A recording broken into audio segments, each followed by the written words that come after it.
All right, hello and welcome everybody. So we're going to be continuing on with this painting. I'll be working on this painting for at least quite a while longer. I don't know how much longer, but we're nearing some final phases. And with that said, um, this is pretty exciting. I love when we reach a part of a painting when we start to experience like the final phases. We get the feeling of how this overall composition is going to turn out, and we basically just know that things are good. And sometimes just the design alone can take a while to really figure out. And with that said, we're going to go ahead and get started here. So this easel, interestingly enough, I bought it the other day. It took about 3 hours to set up. This is the Meeden easel, the XL, or I don't know if it's XL. It's just enlarged. But previously, I was working on a traditional French easel, and I would still use that French easel for, let's say, like outdoor painting, plein air painting, because it's portable. But at the same time, there are definitely benefits to having this specific easel as far as just painting in a home is concerned. This is a great, fantastic, wonderful easel. And even though it's on wheels, one of my concerns when I built it was the fact that it's on wheels. And even though it's on wheels, I feel like it's pretty stable. Now, I'm not constantly pushing against the easel or anything, but I do, need an easel that I can at least like rest on and you paint with. But overall, amazing easel, love it. Very happy with it. And we're just gonna get started painting. So let me open some of my supplies here. I'm gonna pop open our materials,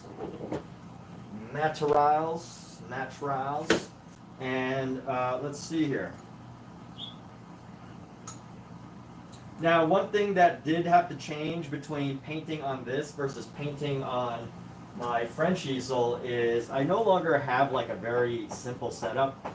I need some extra space because what I used to be able to do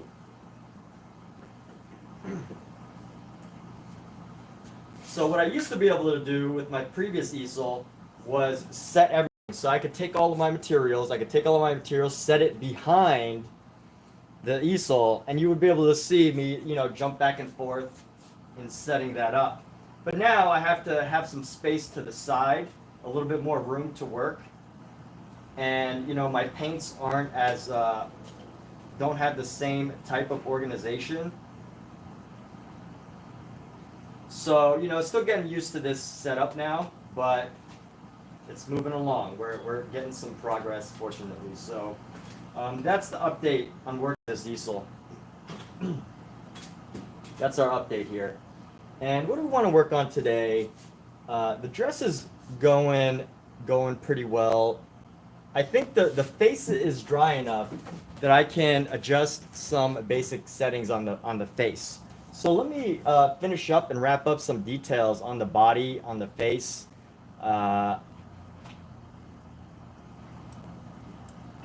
There are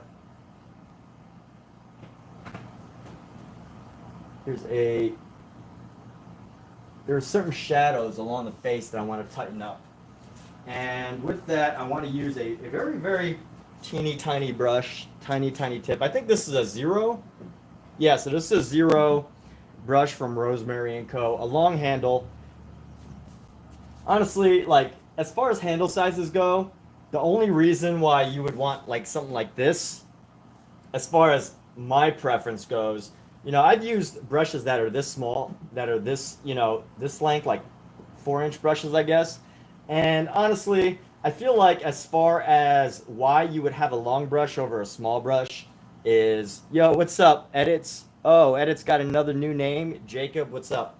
So as far as like, a shorter length brush versus these long length brush, I think the counterbalance is very helpful to have this extra bit. Otherwise, you gotta, like sometimes I do hold it pretty close. but you really don't always need to hold it that close. And just having this extra bit of length is useful just in case, but you know, not always necessary. I rarely ever paint super fine details like from a distance, right? I'm usually up pretty close, but having that kind of counterbalance, you know, you might use this for like a loose like sketch, but you know, if you're using a brush this fine, you're probably using it for more specific detail. But let me just share an example. So I do have brushes that are, you know, really small. So here's a Princeton brush, and you know, you could tell much smaller. Um, I think it also helps that Rosemary Co designs their brushes in a certain way. This brush frayed real quickly and it's really stiff now, so I can't really use this brush. But you know, whether you're going like this with this brush or that brush, you know, having this extra counterbalance can be helpful, but hey, it all depends on what you're working with, right?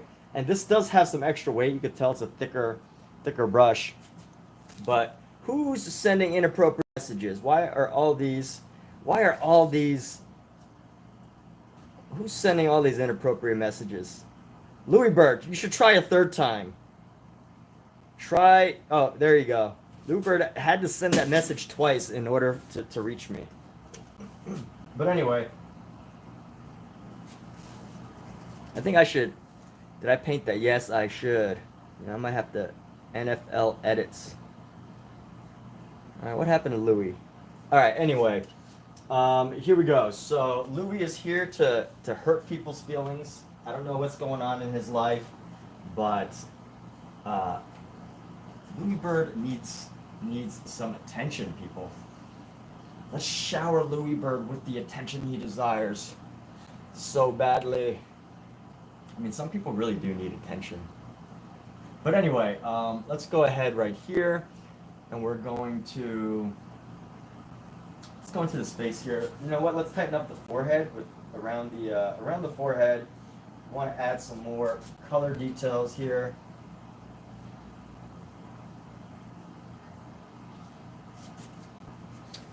And here we go. What's up, Omizu? How you doing, dude? So if you're an artist, you can consider this your sign to go do live streaming. I find a lot of value in live streaming.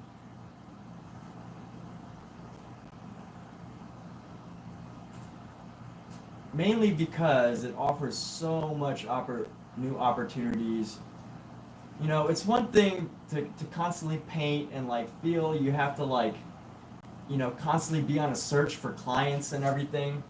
But it's another when you can just live stream and paint and like, you know, paint for the joy of it. I feel like if I didn't have live streaming, I'd probably still enjoy painting, but you know, you just always have the opportunity to share your art with the world. And I find that very valuable as far as live streaming artwork goes. But this is your sign. This is excellent. Covet Asmir, thank you. Hey, and you know what? Louis's very upset. Louis does not like my work, or he doesn't like me, which is fine. Louis, that's cool. That's cool too. Thank you, Louis, for sharing your grief, your grievances, your sadness with us. People should welcome people because they have issues. And there we go. So whatever Louis is going through, I won't repeat what he said, but for those of you in the live stream, you can actually see it is recorded for all eternity. And you know, let's just allow him to maintain his animosity and anonymity. All right. Well, anyway, animosity and anonymity. Oh yeah, I said I was gonna work on a face because a lot of it is dried now. So I'm trying to think of what the best way to tackle some of this is.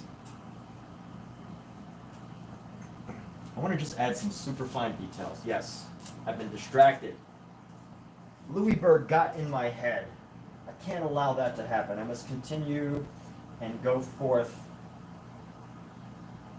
See, by the way, this is why it's great to have have trolls in your live stream, like Omizu, like professional trolls, Michael Wilbur, Omizu, because I feel like if I didn't have Omizu or Michael Wilbur or other people constantly trolling me, I might let this one comment from Louis like make me quit painting forever, right? But because of Omizu and friends, it's kind of like okay, I've experienced this before. It's nothing new. All right. So anyway, what color do I have? I want to go with a darker color. So let's go for a purple. Let's find some shadows around our lips here.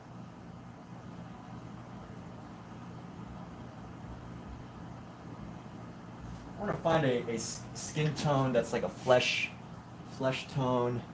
And let's paint this detail right into his eyes here just a little bit. Oh, no, that's a little too bright. Let's grab a little bit of a darker purple here. We're going to use purple for our shadows.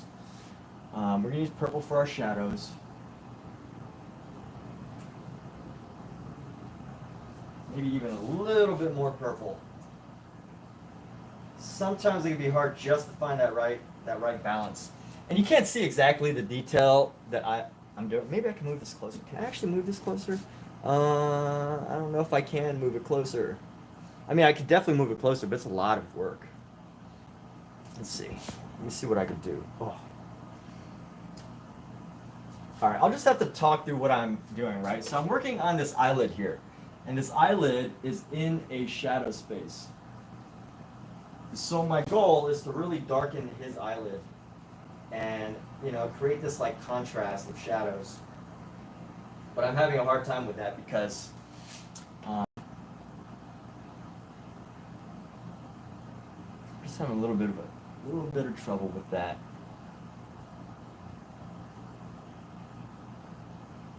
Add a little bit of foundation around the front here, the front of his nose. And let's bring up a little bit of shadow carving up his face here. But not too much. And then let's bring some more into his eyebrow.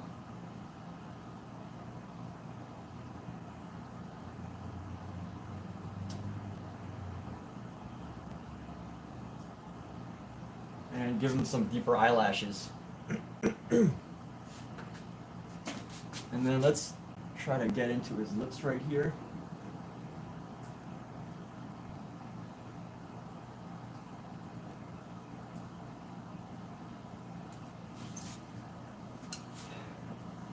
But hey, if you're an artist, take this as your sign to get into live streaming. It's fantastic. Live streaming is awesome. Live streaming is wonderful. Even if you get people like, what's his face? I already forgot his name. See? I already forgot his name. I actually know it, but I'm gonna pretend like I don't know it. So that guy, the troll, doesn't get any more shout outs than they need. But here we go. So I've got this purple, and we're going to blend it in. Use a little bit of a blending, not a little bit, we're going to use a good amount of blending here. Blend it in with our lighter pink. It's a little bit too harsh of a line right now. So let's just blend it in.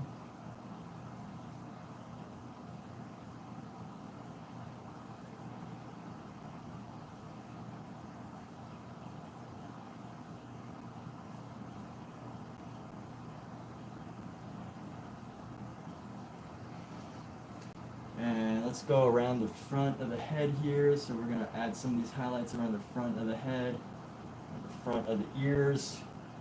Do a little bit of like outline around his hair here. And then let's add some of this highlight into the ear.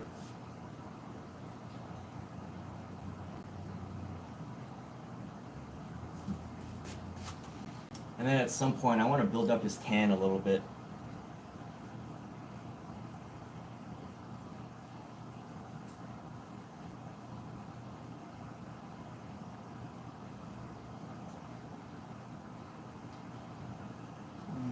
see.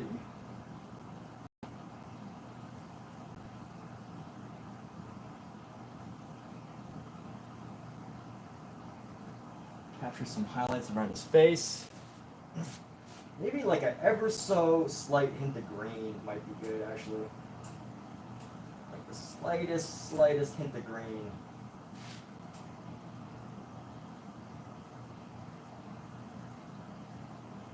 Okay. So the slightest hints of green. Nope. Let's grab a little bit more.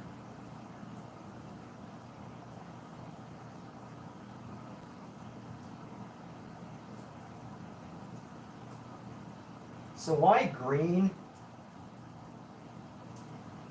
There's something about human flesh tones that, you know, when you really look at it and you observe it, there's a lot of like blues and greens. If you really want to capture like the variety of color, you gotta add some different shades. And that's just what we're gonna go for here. Come around. Just add some highlights for his ear here. Let's go just around the front.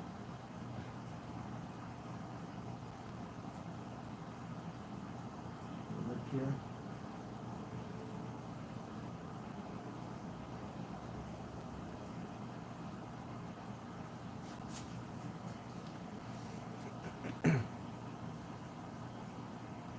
And there we go. So now let's go ahead and take some of our, a little bit of a red, just ever so slightest bits of red, hints of red.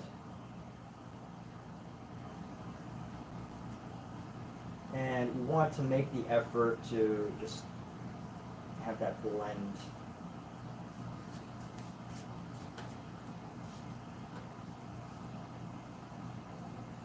A little bit more.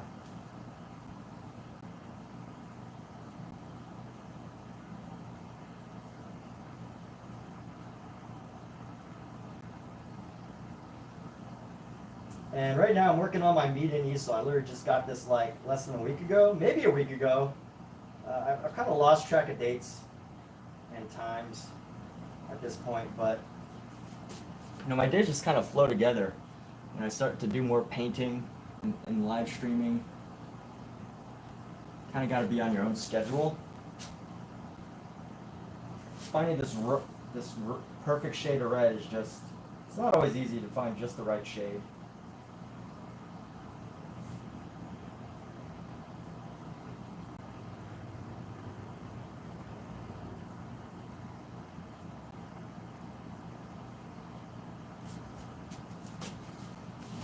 Here we go. A little bit darker. We go just a little bit darker.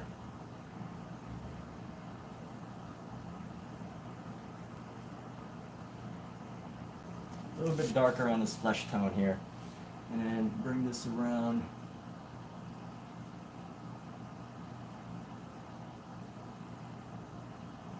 Round out the face a little bit.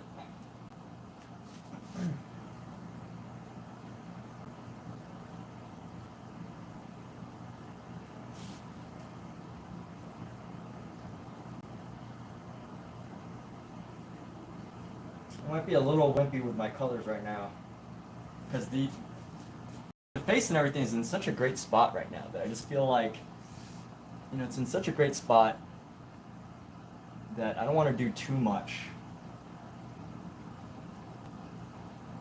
I don't want to do too much that like pulls attention away.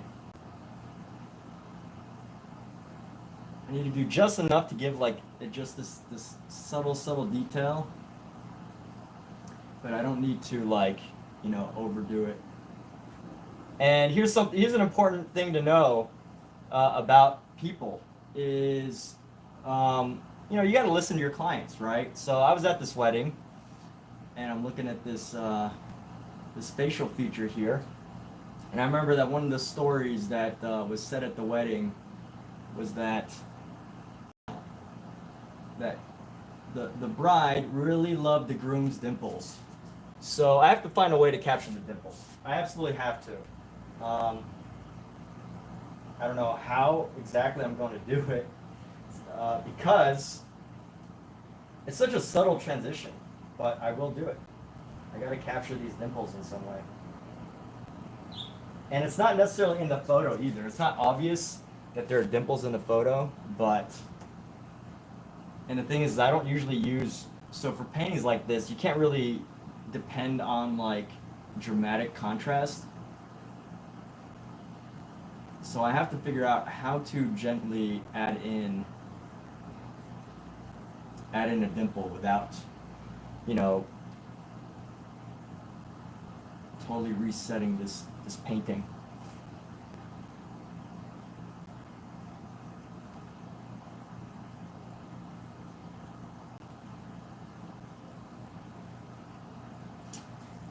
How do I capture that dimple? How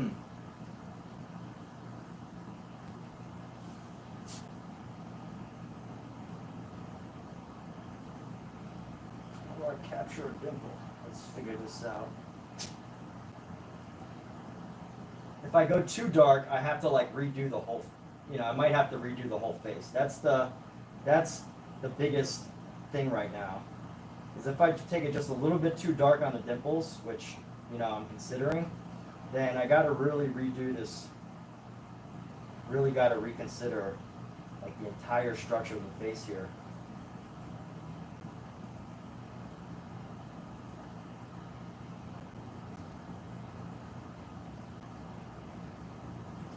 If I can just find just a hint of it,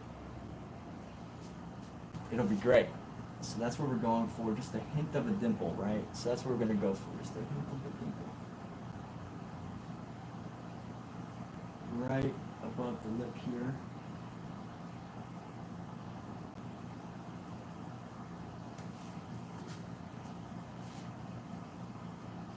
Eye with the dimples. I think, you know, that's something important to note, right? I think that's one thing that we could really take away from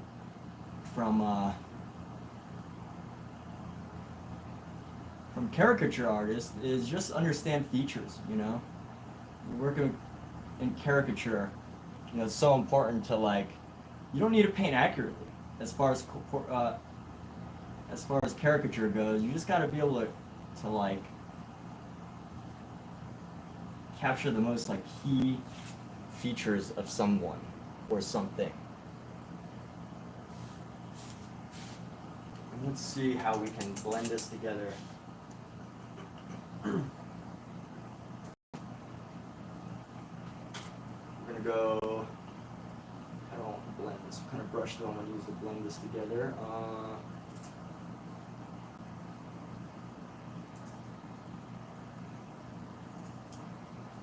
And honestly, like, I think as far as the dimples go, it'll probably be really hard to notice, but it's just that extra level of detail that could just make a difference, you know? I mean, it will make a difference, but just not everyone would necessarily be able to tell.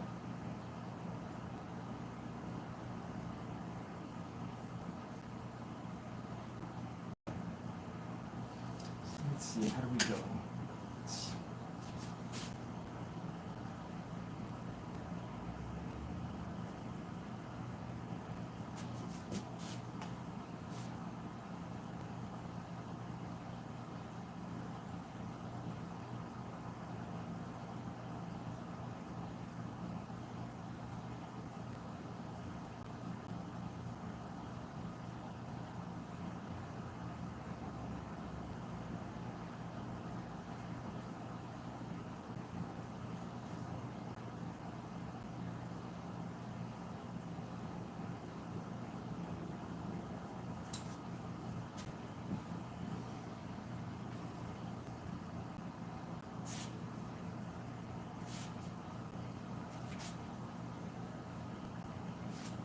Let's see how that works.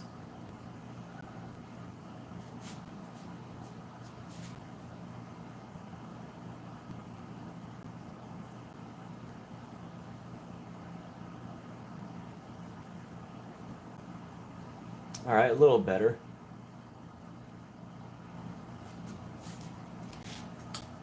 All right, let's tighten up her face now.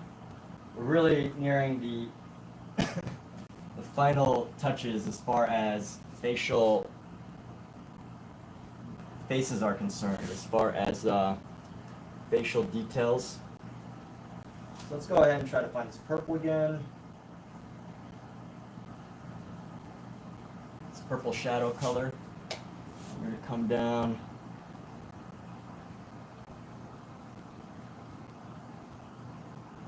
And pretty much come right around the lip here. So ever so subtly.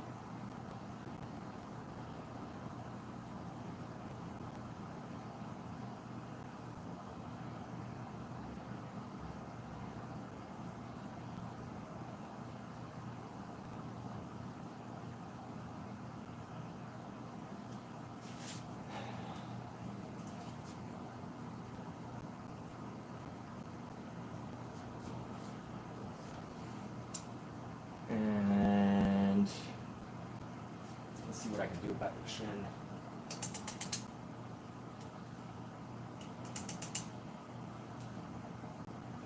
I want to modify the area around the chin.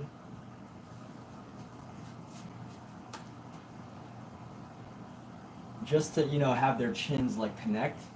So there's this little section that I drew that's just under the chin here. It kind of pulls away.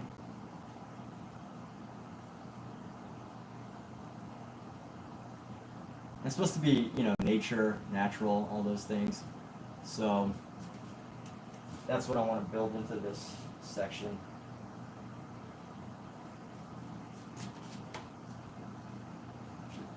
Into here, there's some more natural colors, so some yellows.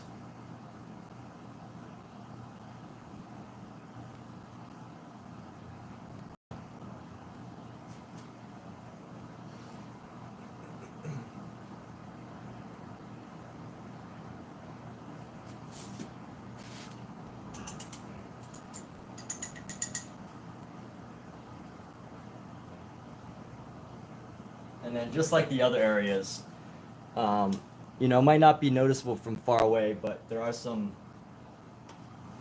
spaces that I just gotta tone down a bit.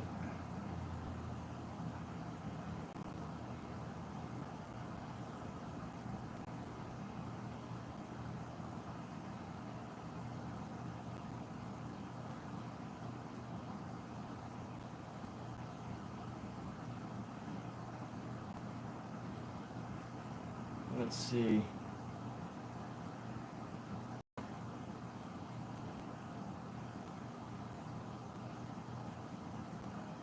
Just blend in the hard edge.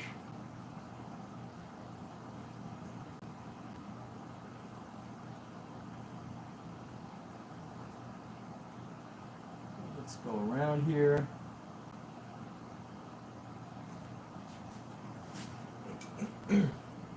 Let's go ahead and tighten up these ears, but I'm actually going to use a different photo. So actually, someone asked me at the wedding, he's like, how do you, for their kids, they were with their kid, and they were like, so how do you paint that? And, my thing was, my answer was, hey, the first biggest step, I wish I could just give a magic formula, but the first biggest step is to get the right references, get the right images together for your painting. And that would have been that was the very first secret that I didn't really have a secret, just get references. That should be the goal, is to get as many references as you can and then work from there. Now maybe there's some artists that work with references, and there's probably a certain point in a painting where you might not need references anymore, but this whole time, just so, in case anybody's wondering, this whole time I'm using a reference. I'm using a reference this entire time.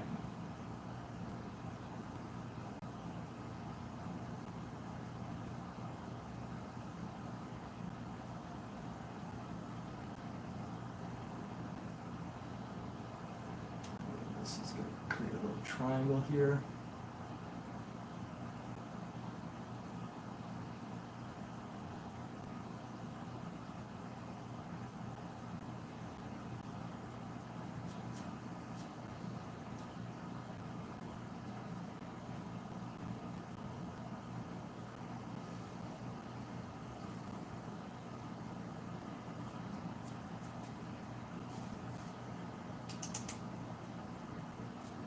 Gotta figure out the shape of this ear.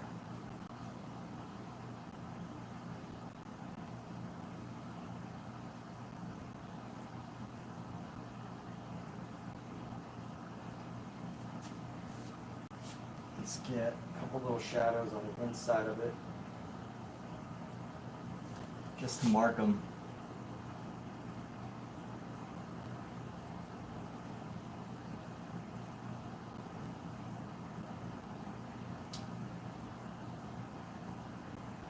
And then we're gonna have like right here.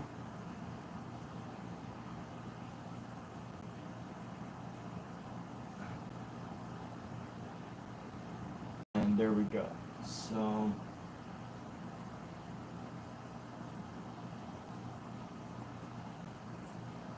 and a little bit more shadow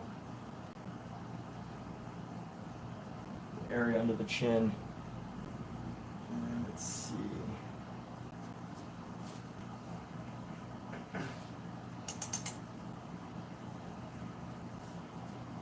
Let's go. Let's give her some white fingernails, which is what we have in the image.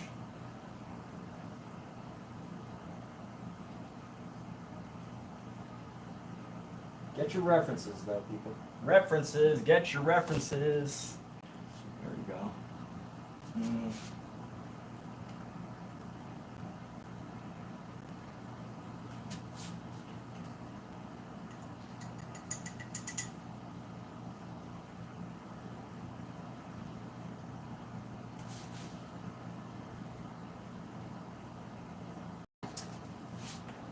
And let's see here. Let's find our other reference.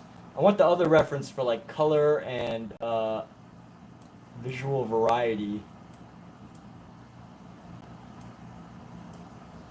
Let's see, what was that? The fingernail. The fingernail to just go.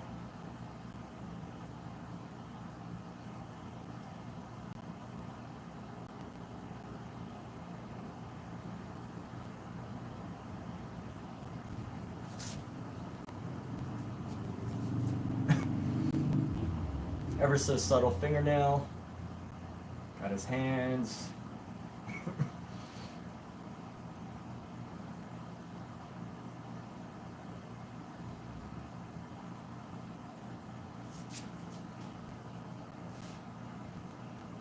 Let's add some more highlight. I definitely noticed that if I lean really heavily into this easel, it'll definitely move. Vuki, what's up, dude? Welcome, Vuki.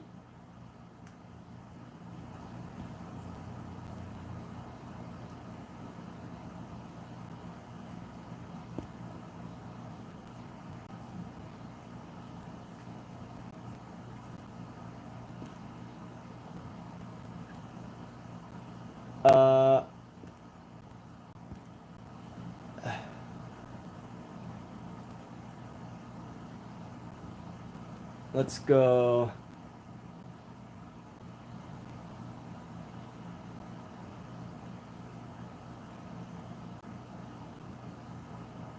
Let's go.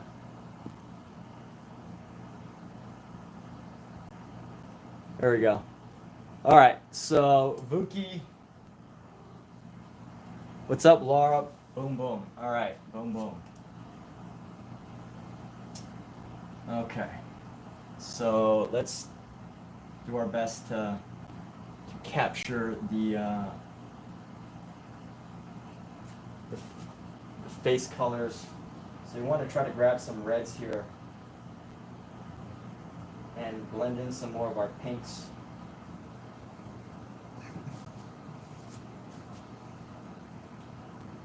You know, we could probably add quite a bit of more reds and pinks.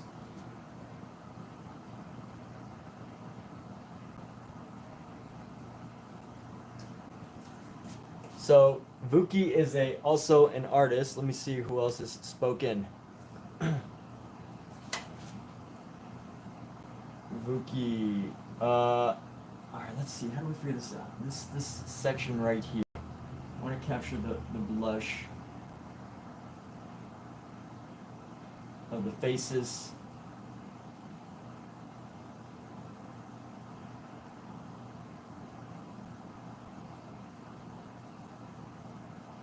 but not too much. I don't want to overdo the blush.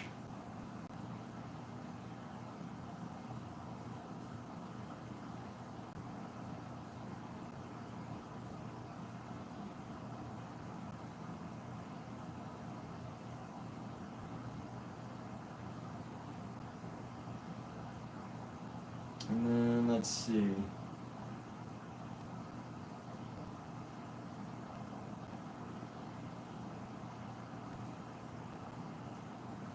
Bring this up.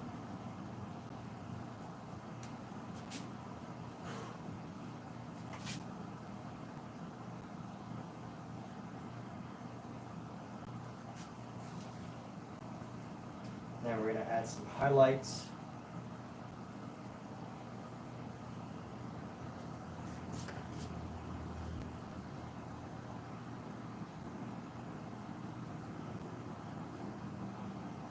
On the front of the face.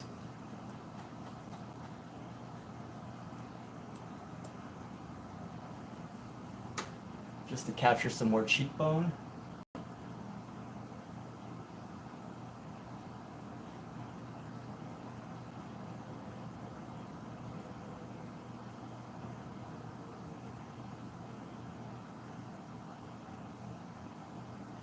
And then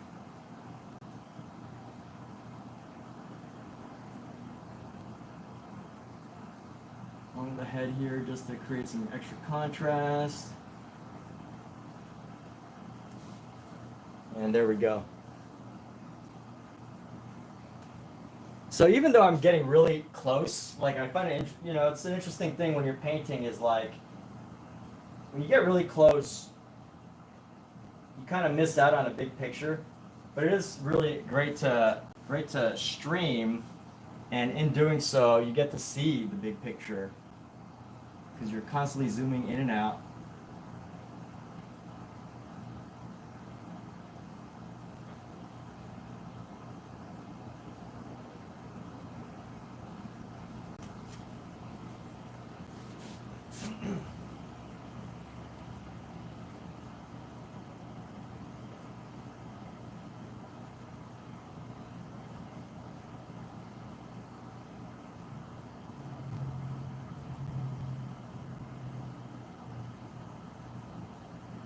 I think streaming ends up becoming like, how many trolls can you handle?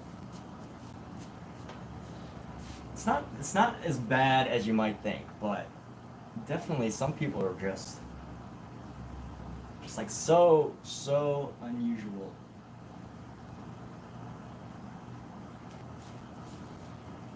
So unusual, so crazy.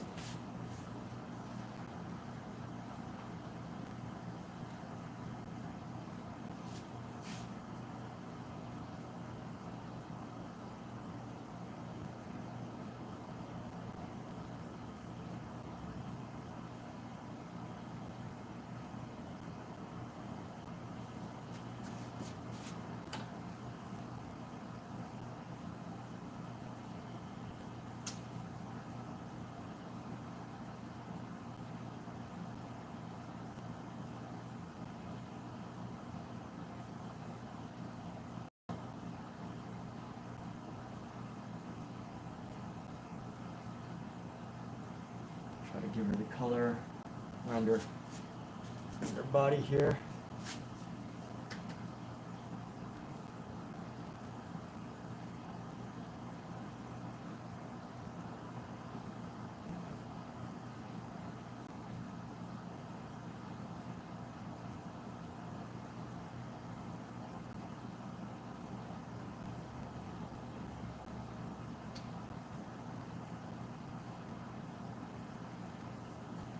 And there we have it.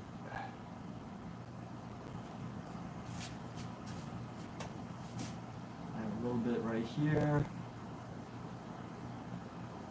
Uh-oh. It seems to be moving a little bit more than usual today, so let me make some adjustments here. Can't tell if it's rotating. I think I might have like loosened it the other day. Let's see. Try to bring this back up. Yeah, that's what happened. I want to try to rotate it back.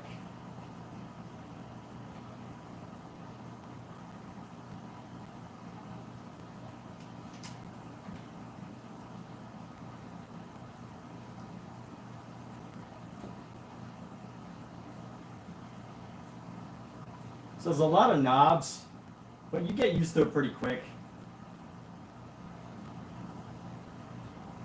It's a lot of knobs, but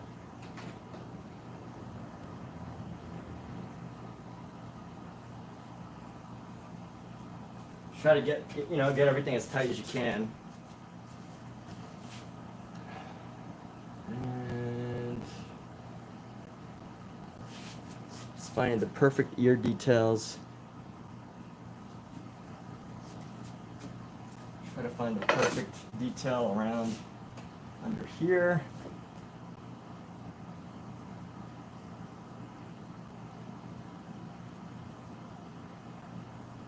Just to give it a bit more of a 3D effect. I'm gonna find some purples.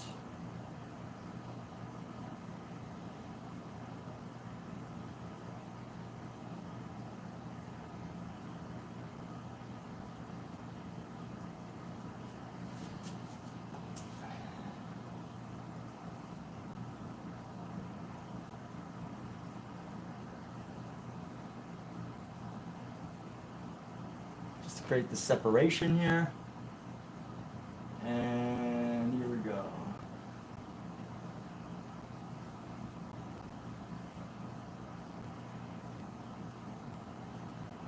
Some subtle separation.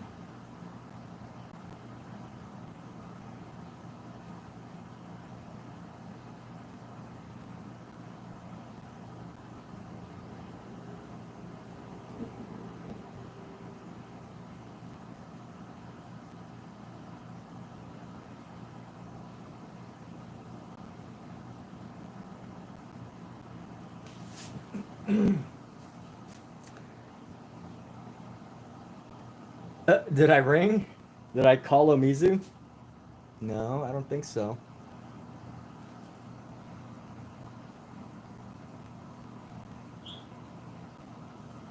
The Omizu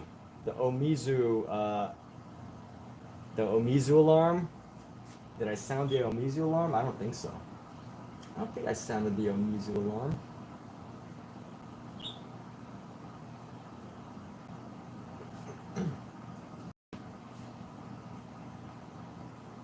All right, so what are we gonna do now? Let's tighten up the hair. Let's do some brush work on the hair.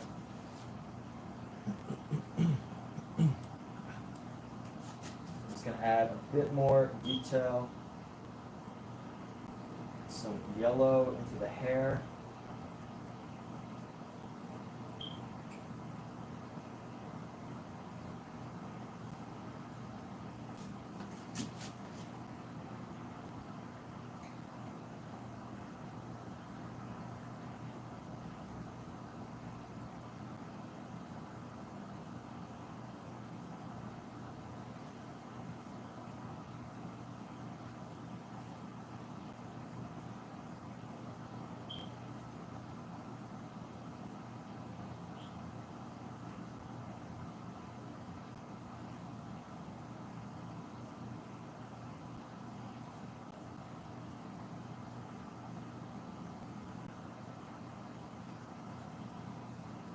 Capture some more detail in the hair here.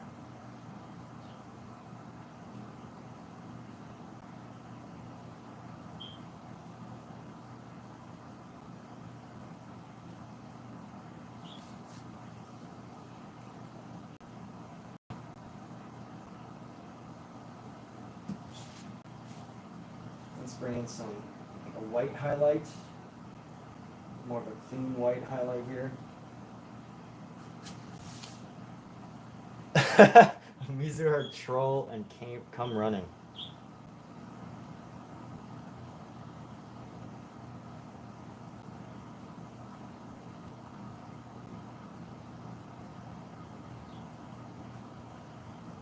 Yes.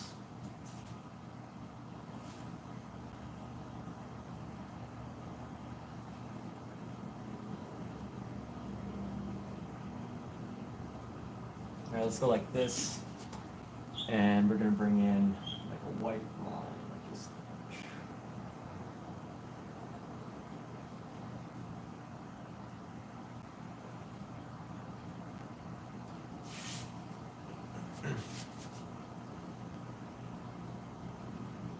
I don't know if I necessarily like that. Might be a little bit too bright. Let's see if I bring it down just a little bit. Let's gray it out with some black. And gray this detail out.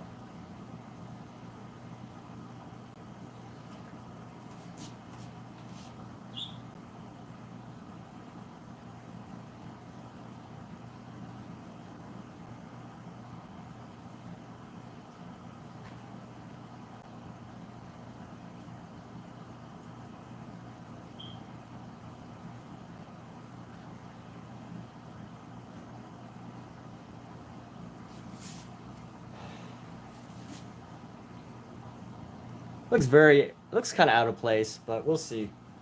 We'll see how we make this work. We can make it work. It's a little out of place. What's great though is that it's the hair. So, you know, the hair is always pretty moldable.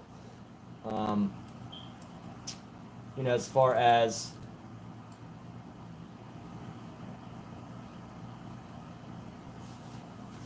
painting over it. If you don't feel like capturing the color and everything, you just paint right over it. Now let me see, his hair, I could probably add some, darken it quite a lot. Darken his hair a little bit.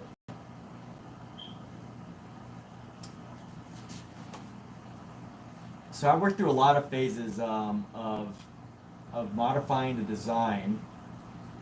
I've probably gone through like 3 or 4 major design changes on this painting.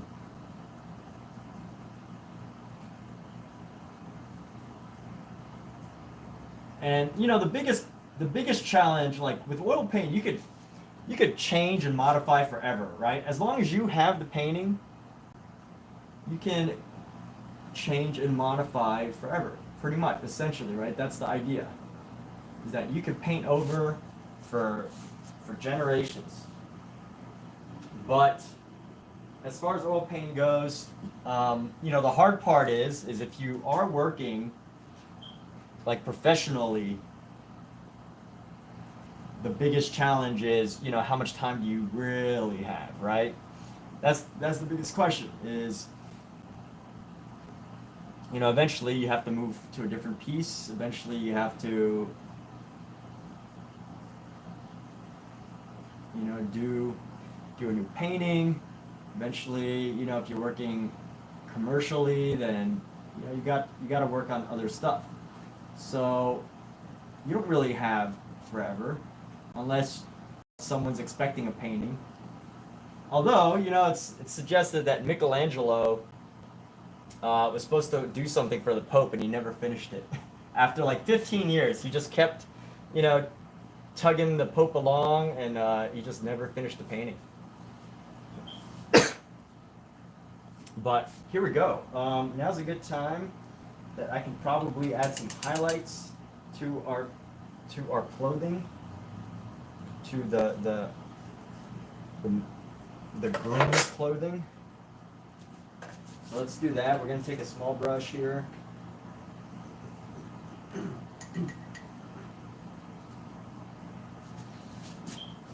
And let's add some detail. You know what? Even in these pants, there's some details that I could use to carve into the pants here. Pants could have a bit more wrinkle, you know. Pants could have a bit more wrinkle, so let's do that just to make them feel a bit more natural.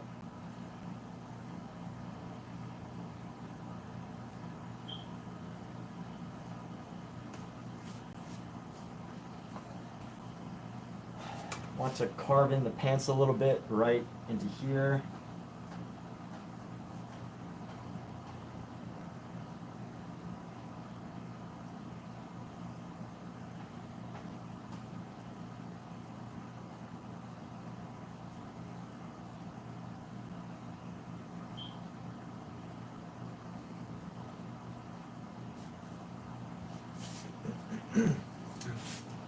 Just to give it a more natural look, you know, a little curve in our pants never hurt anybody.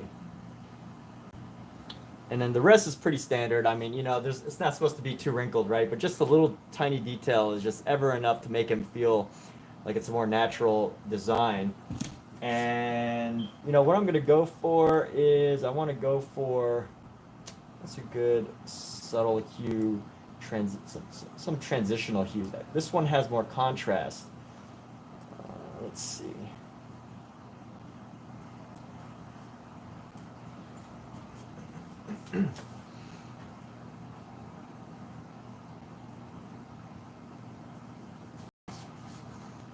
Trying to find a good color contrast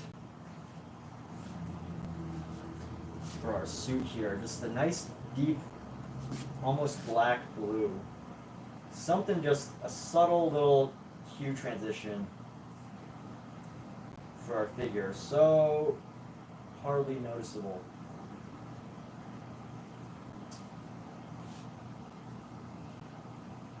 Let's see how this can happen.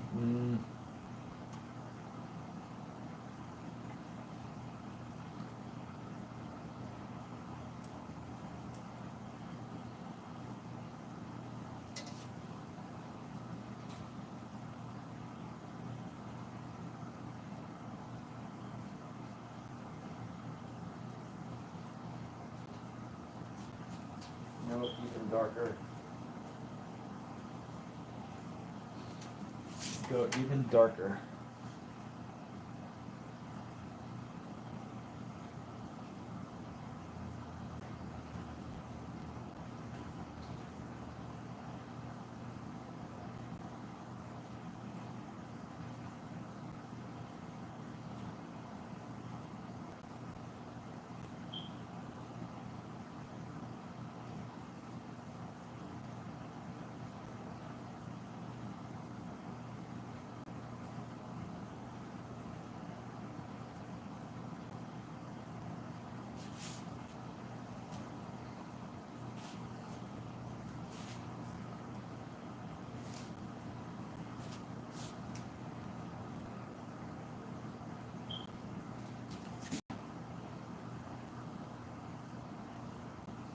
Just to help make this outfit feel a bit more natural, you know. So you could say this is like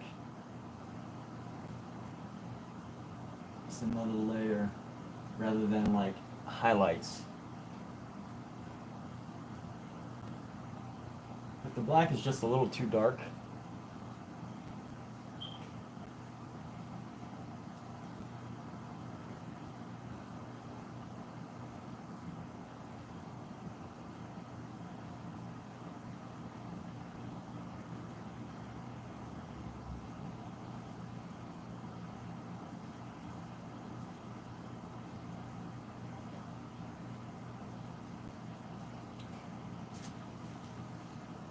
Let's go.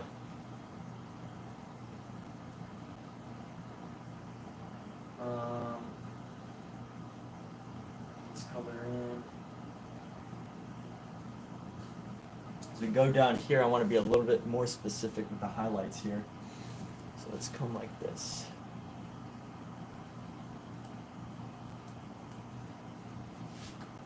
Maybe to here.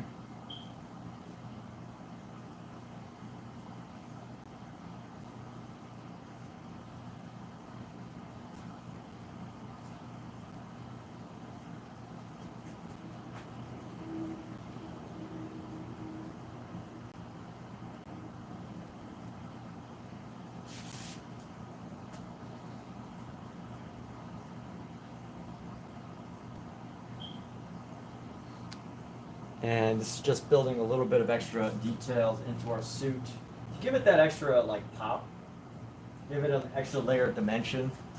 Because if the dress is like so, you know, detailed with all this fabric, it can be really tough to also have,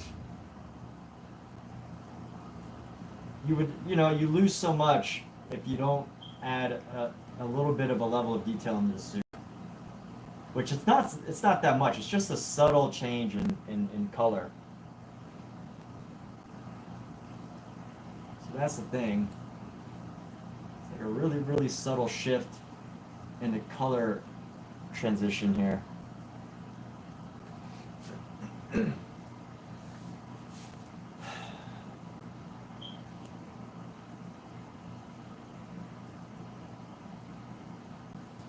just trying to find the natural flow fabric. I mean, obviously, the the suit is going to be a little bit easier to do than our dress.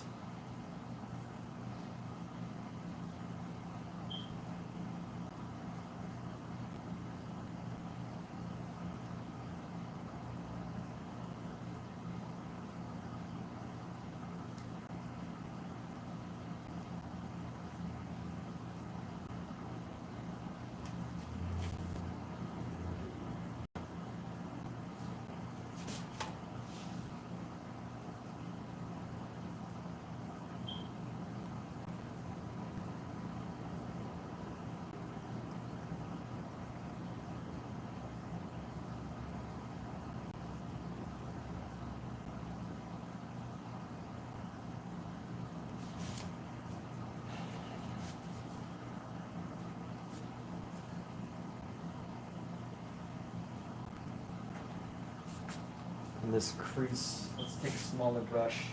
I'm going to draw a nice deep crease.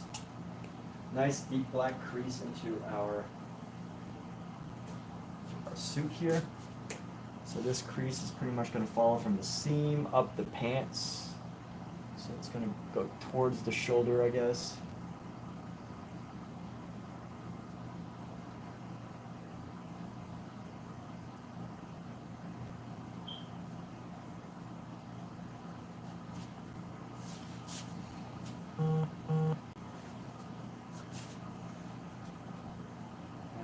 Another nice deep shadow.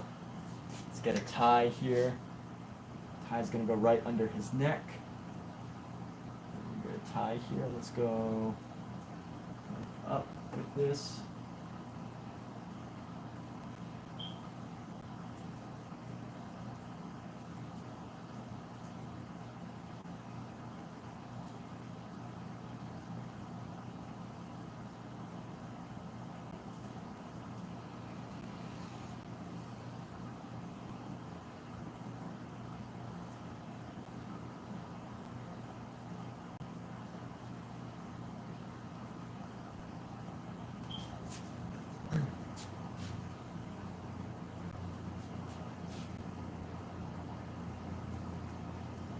And let's see, right. Let's go clean off this brush here. Clean off this brush.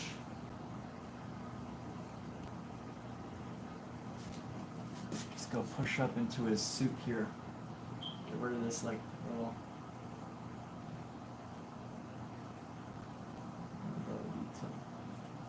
just make it nice. Okay.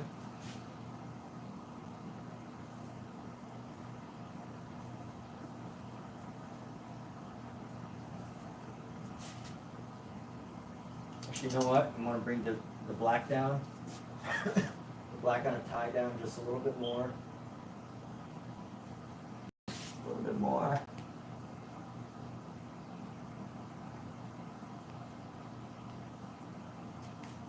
And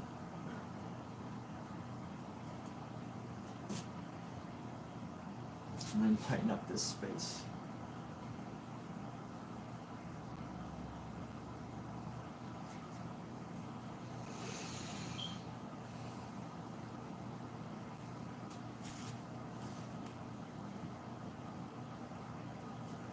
We can actually add just a couple of folds, a couple of wrinkles into this. So let's go to the other one. I'm going to go to my other image here. Just add a couple of wrinkles just to show some creases in the arms. So right in front of the elbow, there's a little bit of a crease here.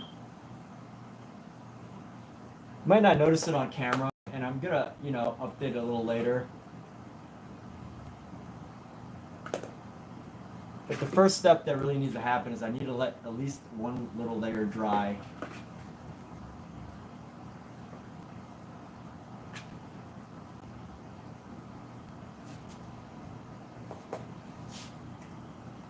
Just add a couple little ridges. That ridge is a little too high, but we'll fix that later. And nice deep shadow right under the arm right here.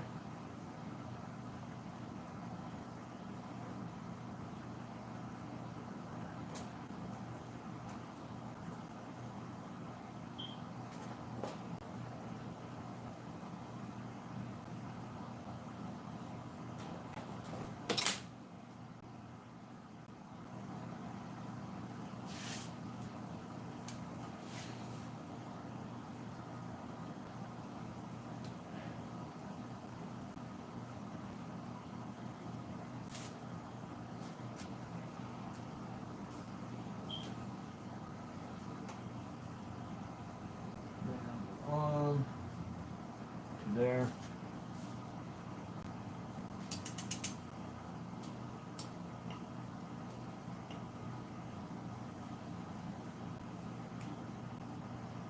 Excuse me. Let's clean up this little ridge right here.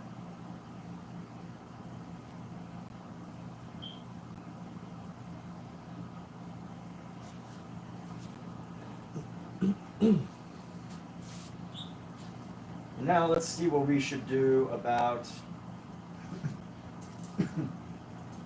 our veil. Our veil could still use some work. So let's grab a good chunk of white.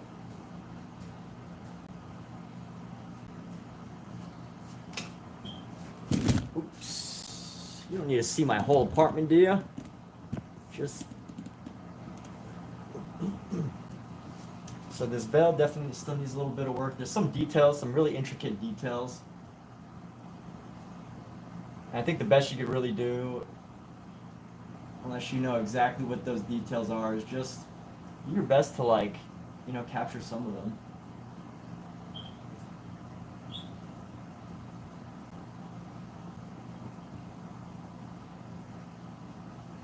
You know, this is a point in the painting where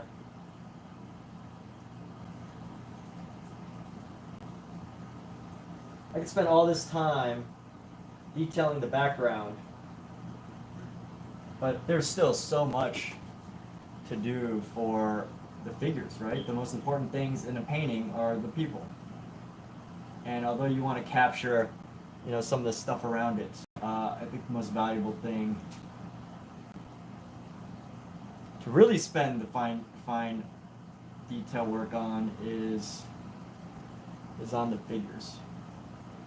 I mean, that's just like common sense, right? Like, you know, it's what you got hired for. Paint the people, not the trees. Unless you're actually getting painted or hired to paint the trees. In that case, you should paint the trees. But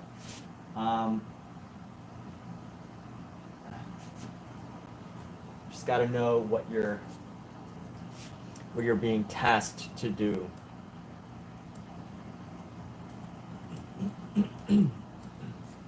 So with this veil, it actually goes down just a little bit further. I probably should have dragged this green down as a base layer in order to create like this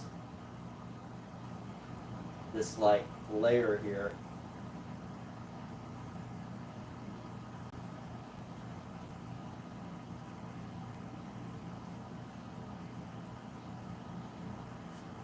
But now we got to figure out this veil and, like, you know, just figure out how it falls.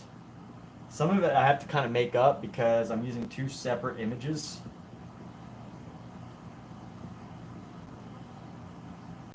So let's go ahead and paint into this veil a little bit. Clean it up just a little bit on the edges right here. There's clearly like a green separation.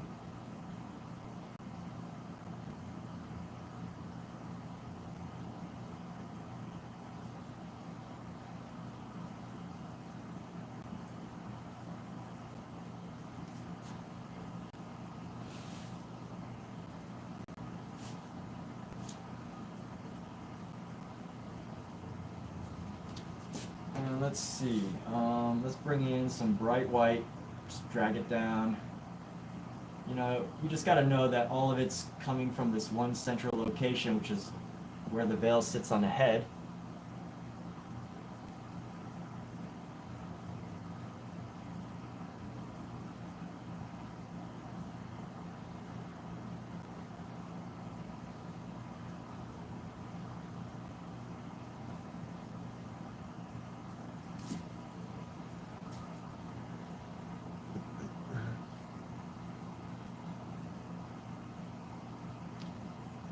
Which color am I using? Hey, what's up, Arti? Arti Churaja. Oh, we got a vlogger in here. What color am I using? I'm using white, but it's just like I mean, it's not pure white. It's just like the subtlest hint of blue, which, you know, probably totally unnoticeable to the naked eye.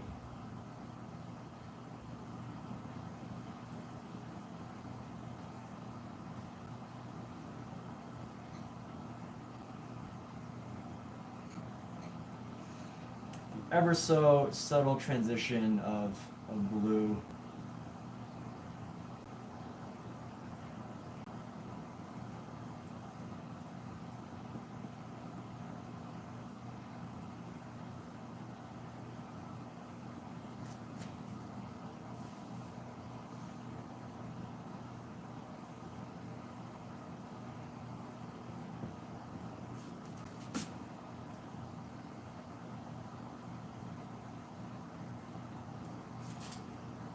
Honestly, I'm gonna add a little bit more, and then I need to add.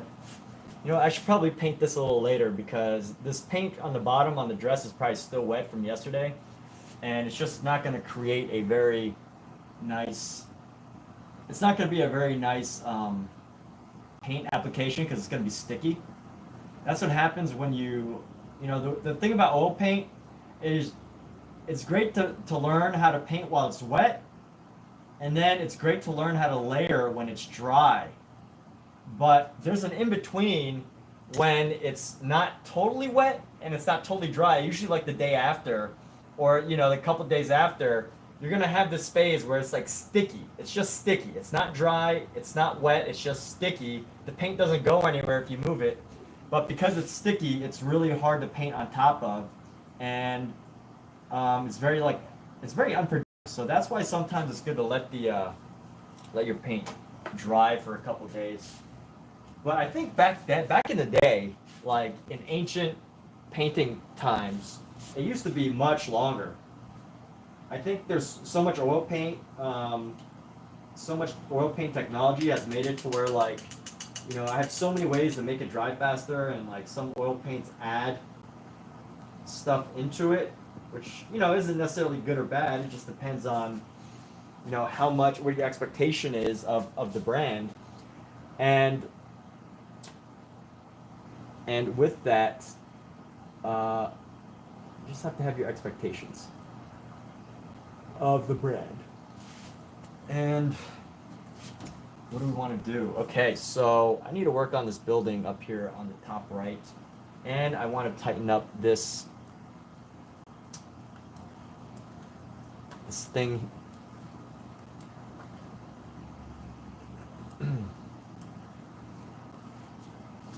This piece right here. There needs to be a couple of line details. So we're gonna let's go add a nice deep gray line detail here. Deep blue. Going with a deep blue. Is that blue? Alright, that's blue enough. And then let's curve it. So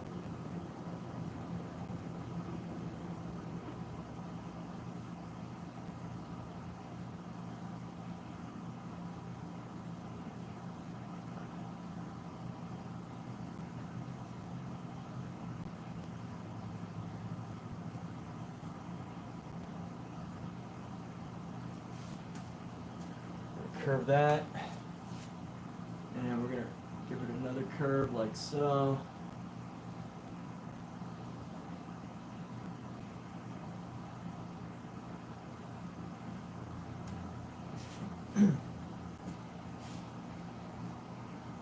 And then we're gonna add 3 more lines, a little bit longer. Let's go like maybe double the space. Yeah. Okay. So we're gonna go like that. 1, 2, 3. And, you know, how am I doing it? I'm really just following the picture. I have a really good reference image. I have 12 that I'm working from, 12 different sources of visual imagery. So 12 sources of images.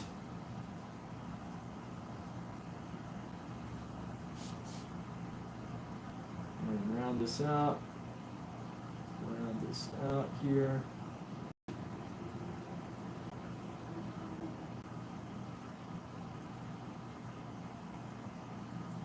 And round that out. And then now for the other side, which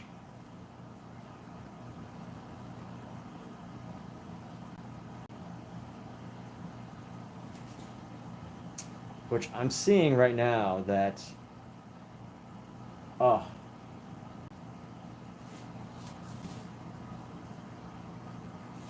I'm seeing right now that the way these lines are on my image might need to rotate. Yeah. All right, well, let me fix them on this side, and then we can. So from my angle, my perspective, these lines should be facing the other way. That's where I messed up. But that's an easy fix. It's an easy modification. I just gotta do it, you know? So our lines are gonna start right around here.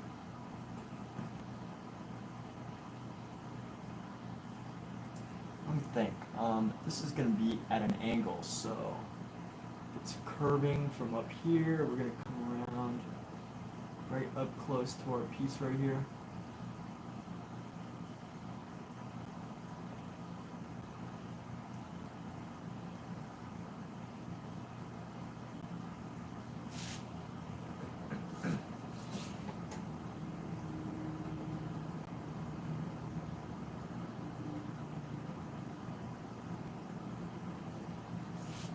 Okay. And then we're gonna add some more of this blue. I think it's blue, or it's like just a shadow blue. Let's. Okay, let's do this again on this side. I really feel as if I should do the design of this thing first. So I want to enhance the color of it. Is what I'm trying to do. So right now, this will be a good opportunity to paint over it. So I want to like make it look like it's kind of like flailing. This flag here, or not flailing. What's the right word? Like there was wind, right? So I want to make it seem as if like there was some wind happening, and you know, as the wind blows, kind of creates this difference.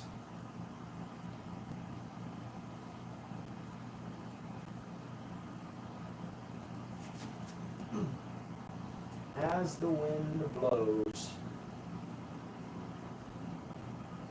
there is a separation. So as the wind blows, we're going to have this detail here.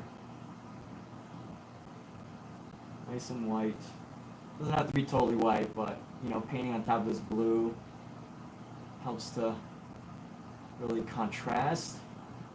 And we're just going to come up and into, I forget the name of this. Oh, the hoopah, I think, is the name of this thing. And you know what? This is a great opportunity to paint over that too, because the angle's a little off. I want to try to keep this. Oh, what? How should I do this?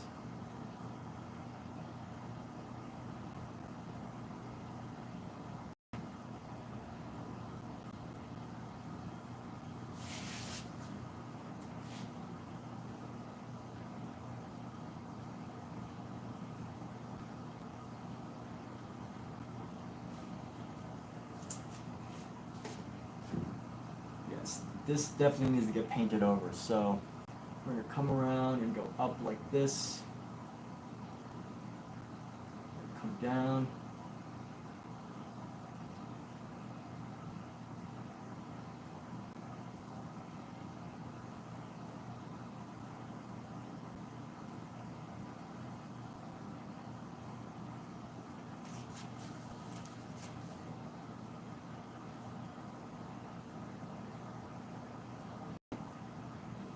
Alexa, what time is it? It's 10:41 a.m. It's 10:41 a.m. Let's go like this, bring this up. Boom. Make it nice and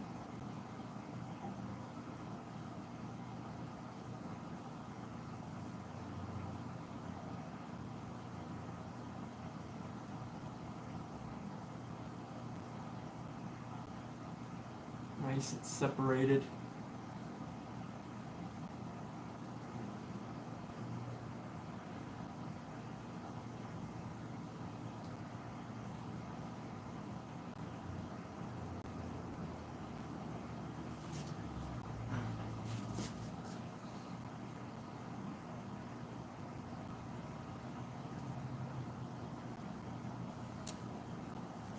And now we can actually work these colors. But here, actually, right in here, these are not cooperating.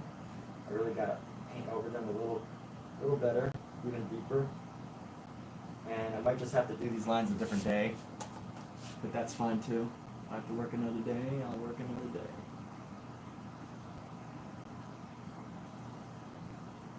There we go. That's a little better. Okay.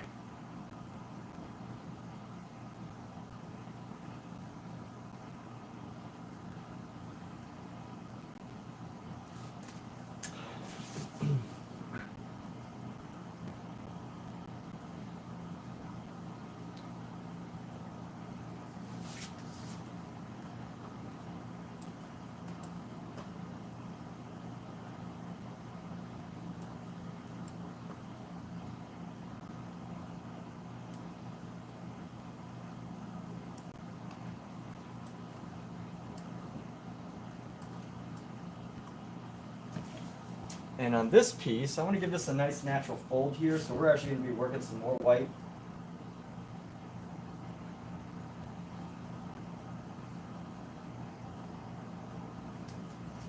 Into this.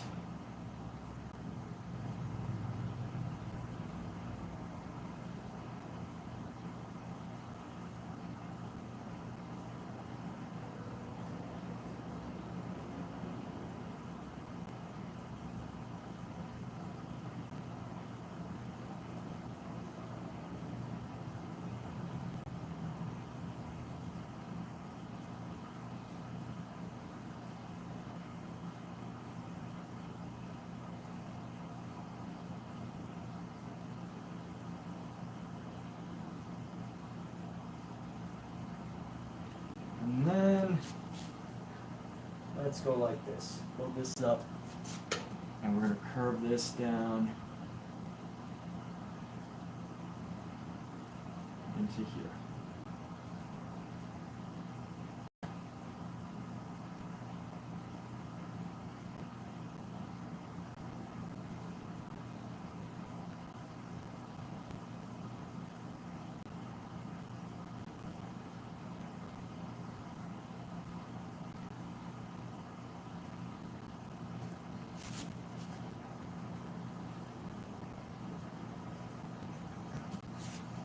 Let's add some more white to the top of this thing.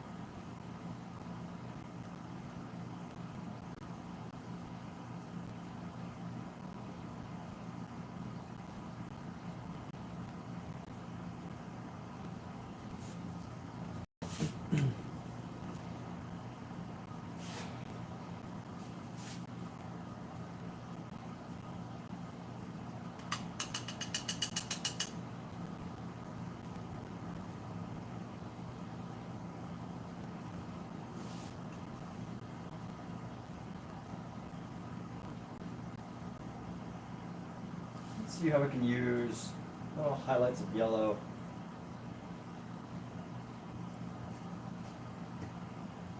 Really small pocket of yellow.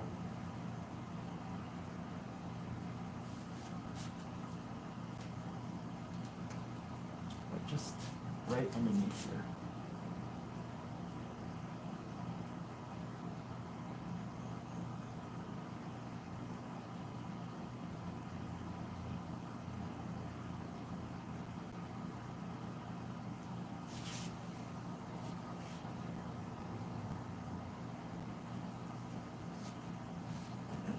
And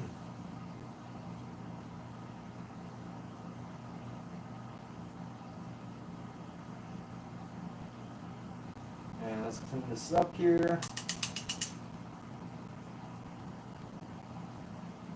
And I have to add a nice little chalice.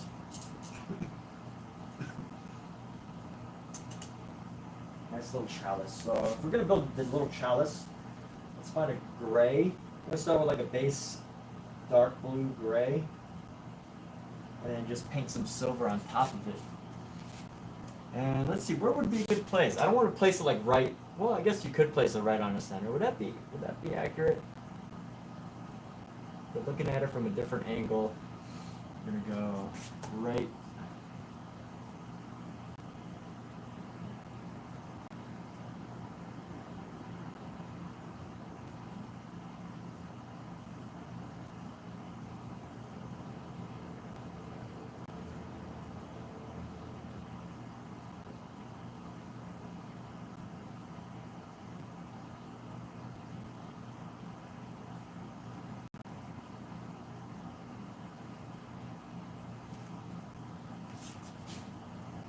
Just gonna keep taking this color. I'm just gonna build. And why we use a darker color is it's gonna allow us to build the lights on top of it.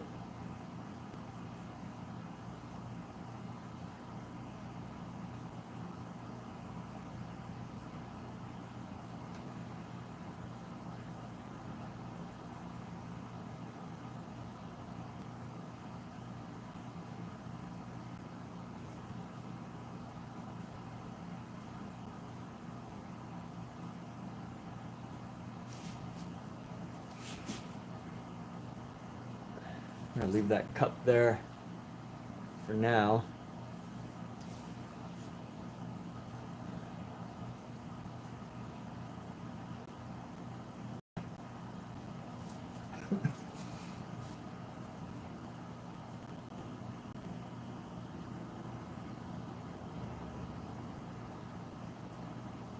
Yo, what's up, Crazy Fox? How are you?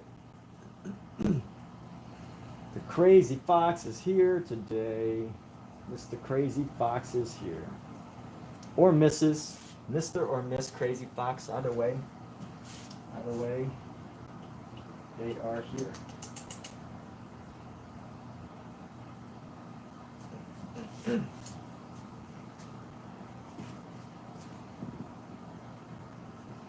And what do we gotta do? We gotta do something.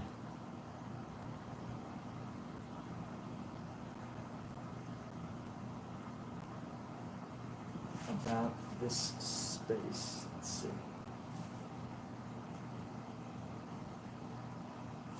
Clean off this brush here.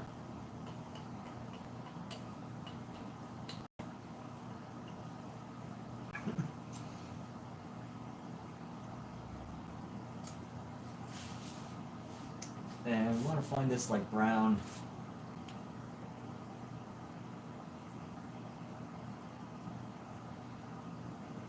It's ochre, brown ochre color. Let's see if we can paint this down.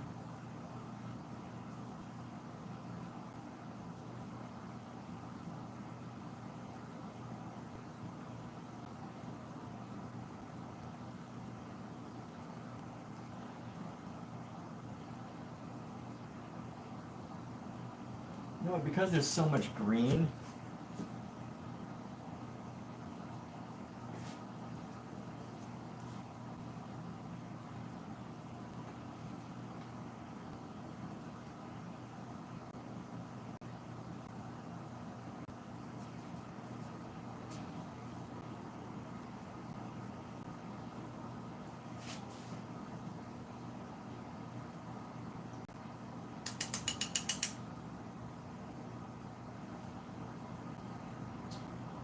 We do.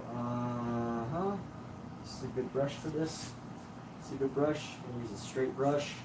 Alright, so here's what we're gonna do. We're gonna make some really interesting designs across this baby. So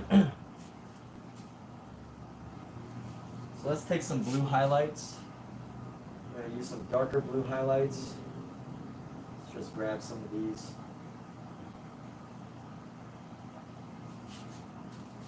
We're just gonna paint these across, so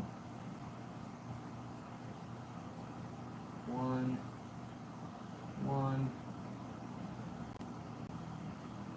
two. Now this brush is a little too delicate. This brush is too delicate for what I'm trying to do. It's not going to give me the shape that I want.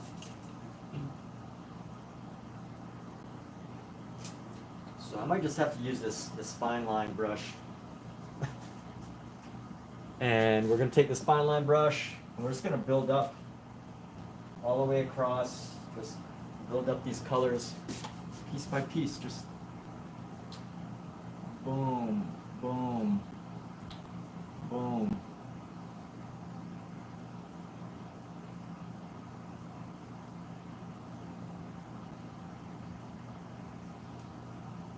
Boom, boom.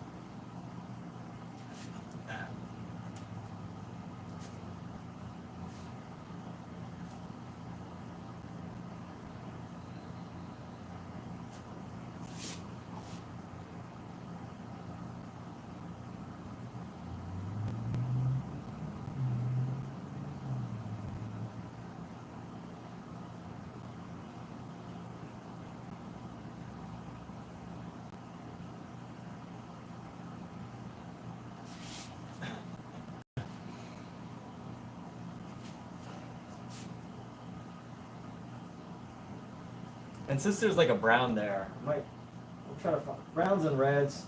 So we'll contrast these with like, let's do like a dark green as we go across this thing.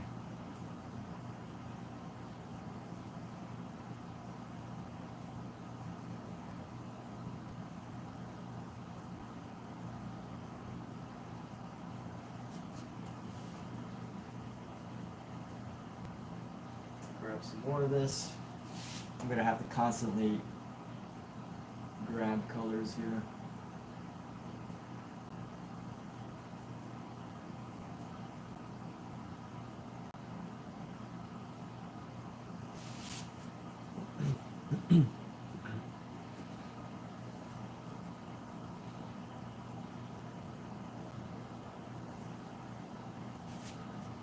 I just don't know. As I'm doing this, part of my wondering is this detail really going to add to the painting? Or, I mean, is it really going to add to the painting?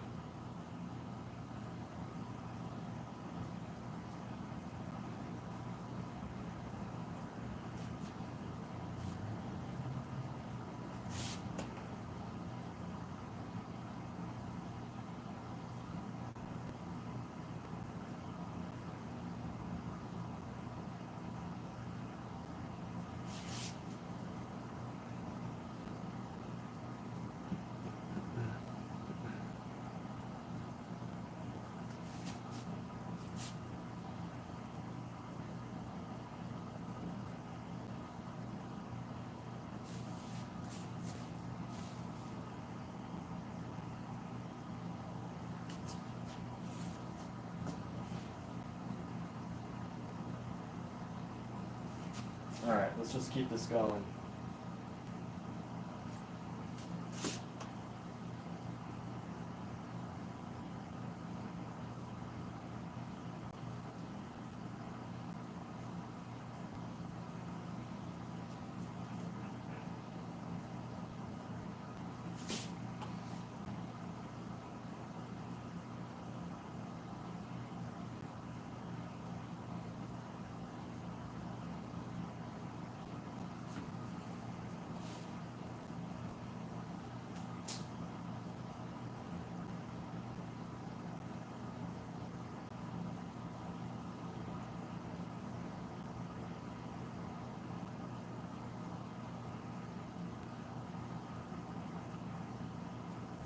Thinking, how will this look?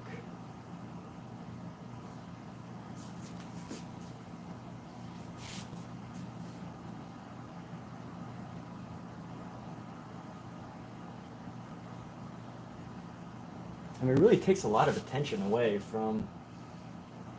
I don't want to take too much attention away from them, you know?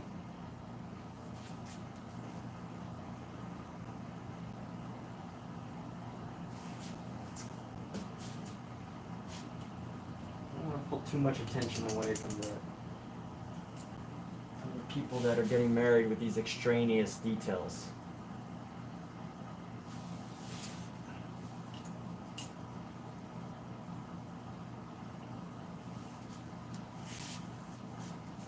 So I'm thinking, what if I just go with like a darker.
Yeah, that might be good enough.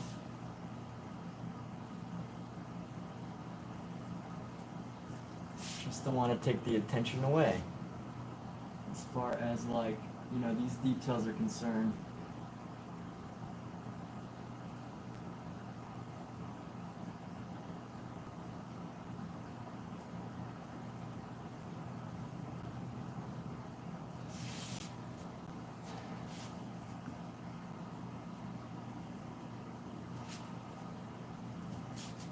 I don't mind like all the slats and stuff. Slats are okay.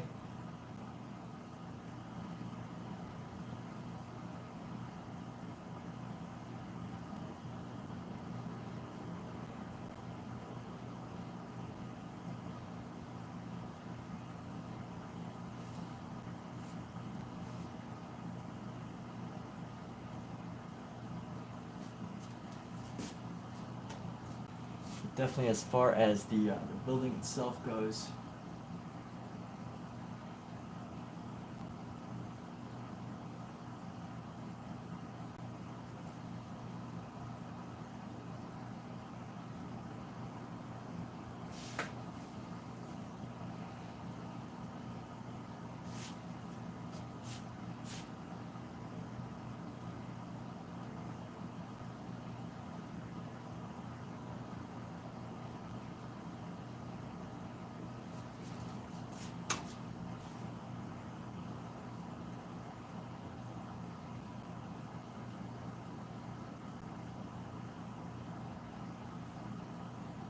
I think I can get away with doing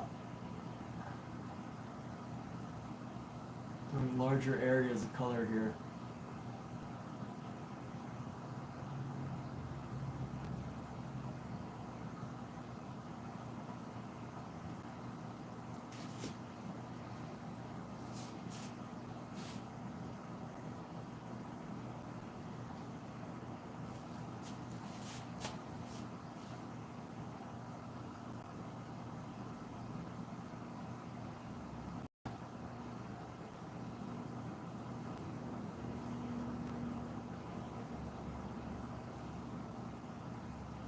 And here we go.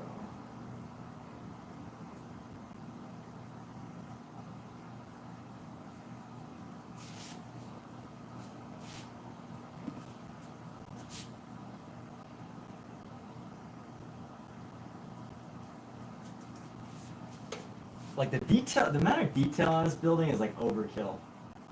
As far as the original design of it, they have all these little like slats here.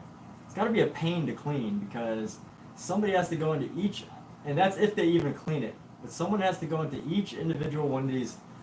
Within these sections, there's like every single one of these they have horizontal slats. And slats are just like separated pieces of metal. That's what I mean by slat. And they each have like their individual little gap. And there's like hundreds. I mean, each one of these sections is about 20 extra slats. And it's someone's job to care and maintain for them, probably. I mean, you know, the good thing is that they made it a dark color. That's a gray color, so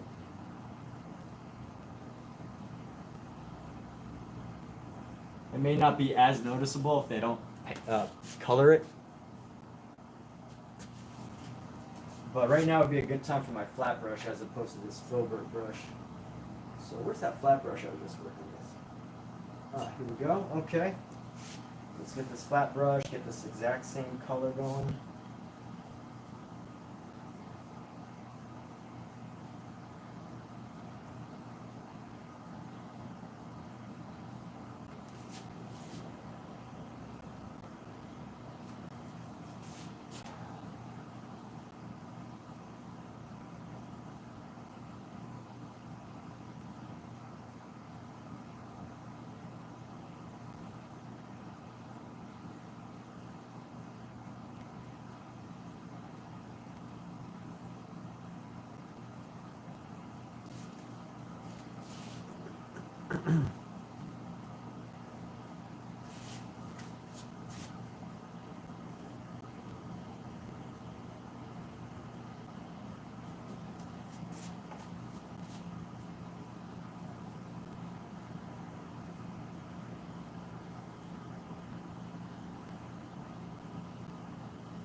Just going around.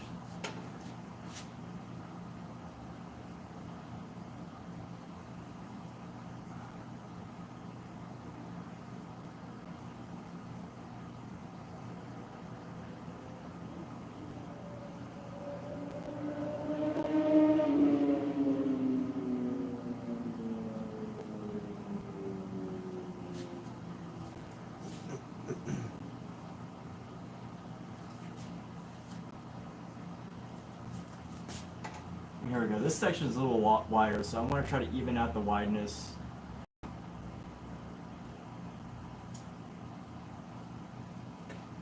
In this area here.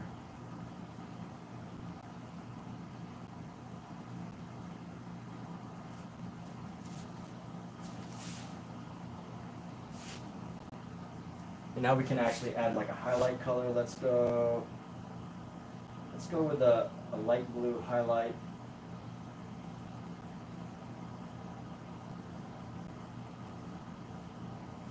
Lighter blue highlight. We're just going to follow the course of this painting as opposed to trying to paint them all the same all the way across. You know, don't work an assembly line. Not necessarily working as an assembly line. That's a little too bright. I want to darken that just a little bit.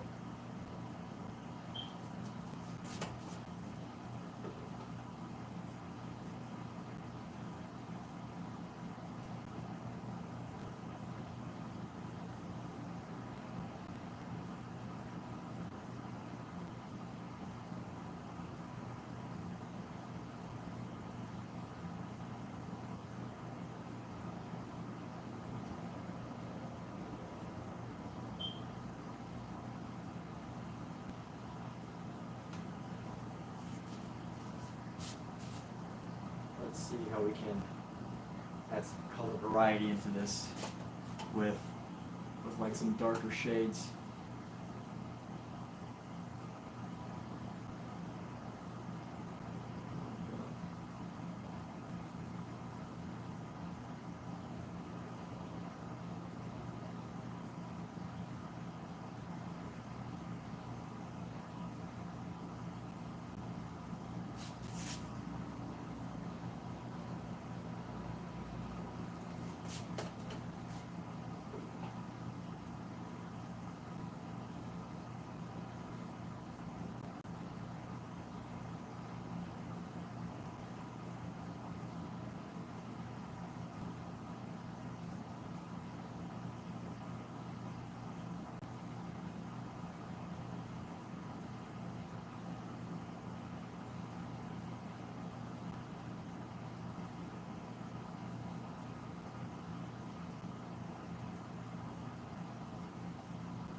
here.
Actually go higher on these.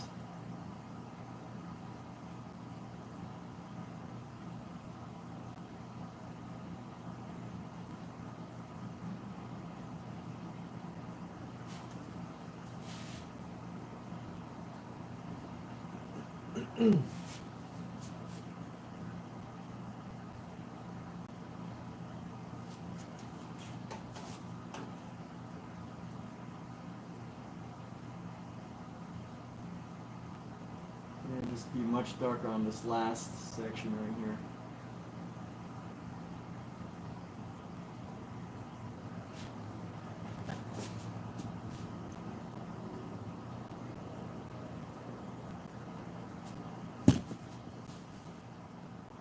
I might even be able to bring in some yellows. A really subtle yellow here.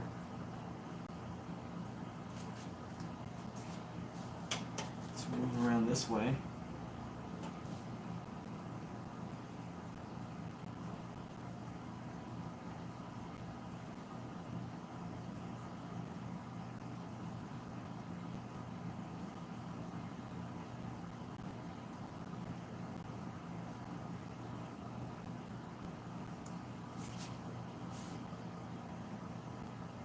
How much yellow can we get here?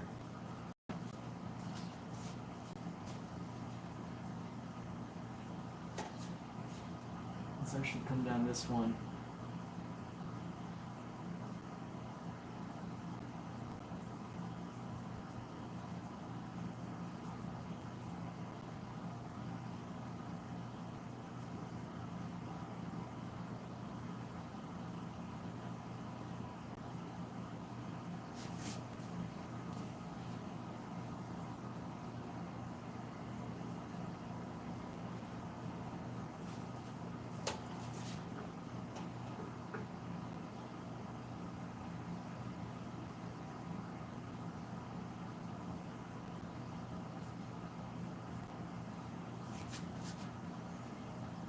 Let's keep building this up, building this in, up and in and around. Just go across.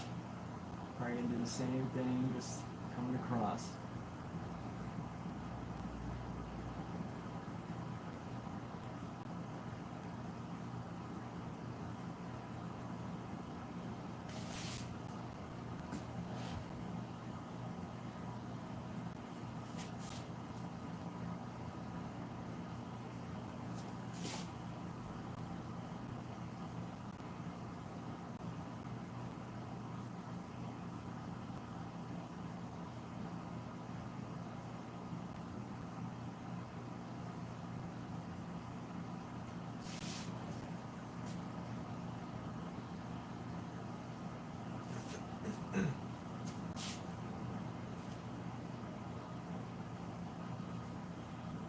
I think when it comes to details, there's two real tricks.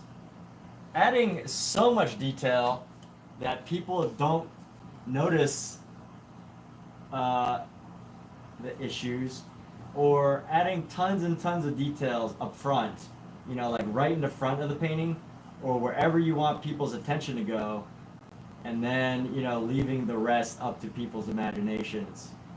So spending extra time on certain details, and then letting the eyes fill in the rest of the details.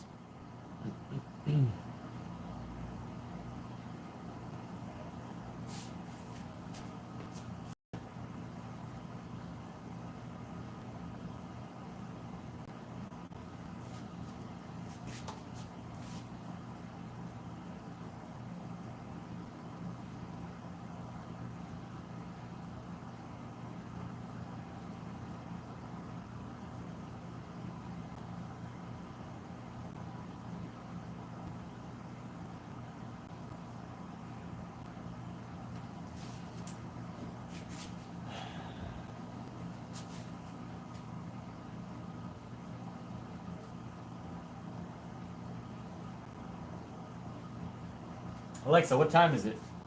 The time is 11:13 a.m. 11:14.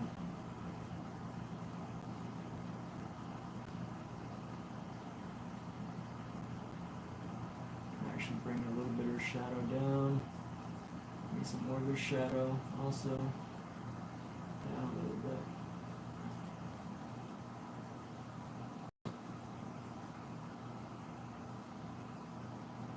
And some variety of design there, line work.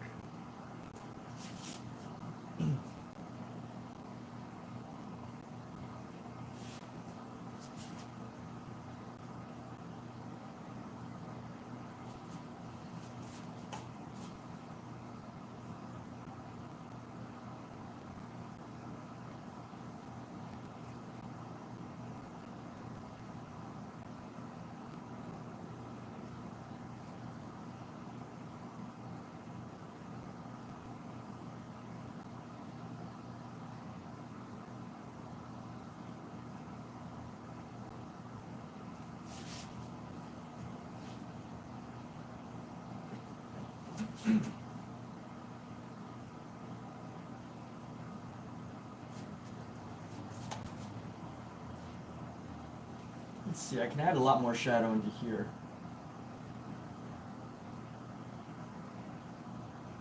Into these areas up here.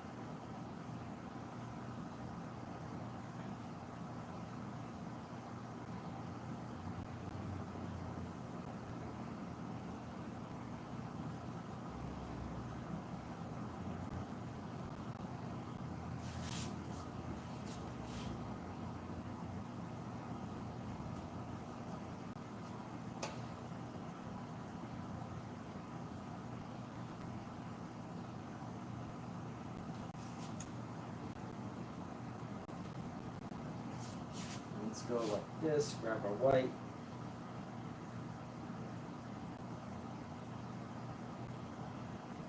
We're going to punch up the highlights along the front here.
Now let me see how I can smooth this out, smooth these pieces out. Let's clean out this brush set.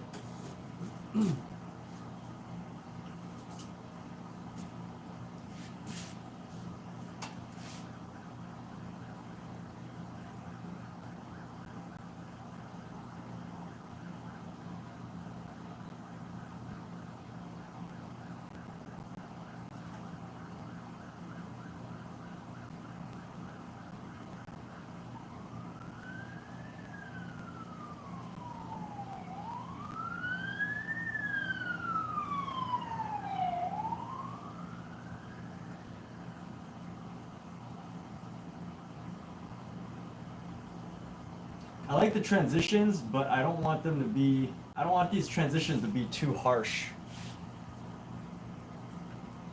If I let these transitions be too harsh, it's gonna take away take away attention. So I'm gonna allow these, I'm gonna smooth out some of these transitions here. Otherwise, all the lines, you know, it's very distracting.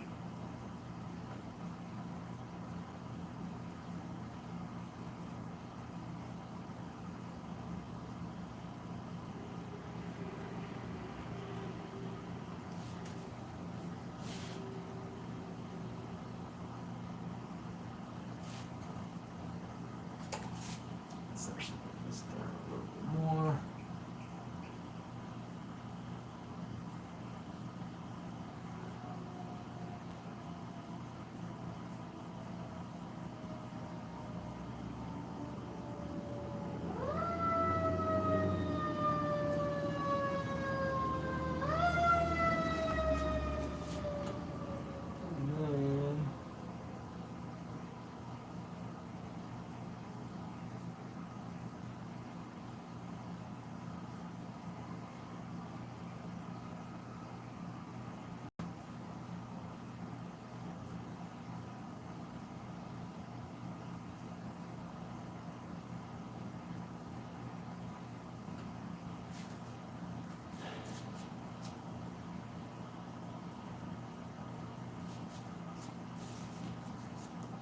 Let's go straight into these.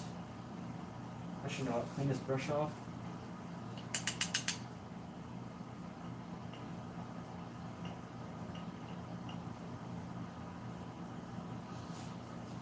And go a little bit tighter into these.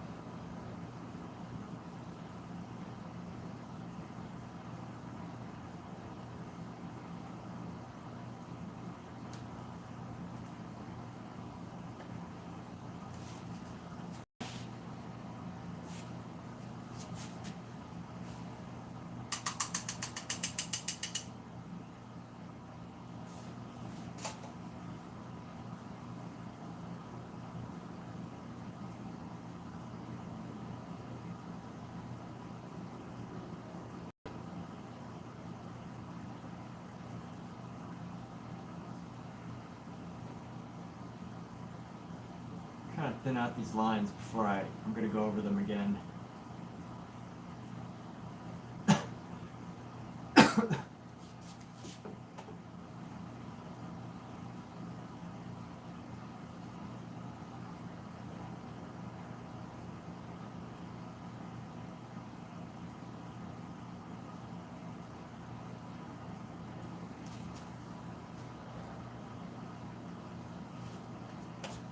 Let's see now.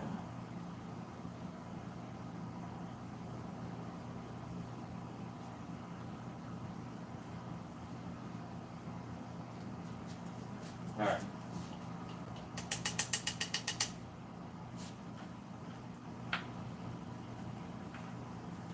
What we're going to do from here, we're going to do the same thing as we did last time, another touch up.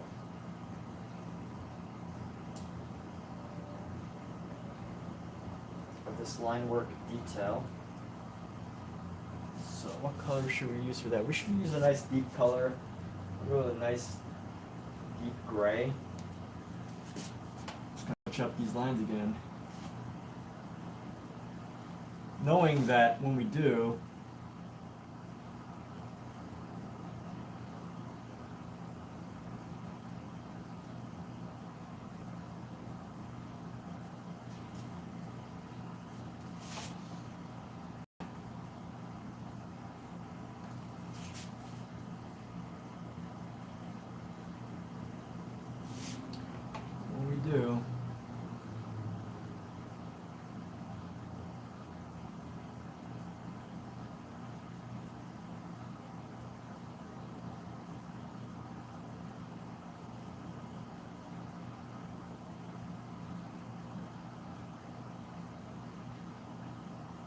that some of this paint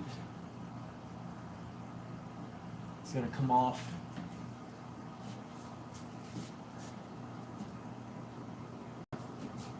just to create a more defining line. But this brush is a little bit too, it's too feathered.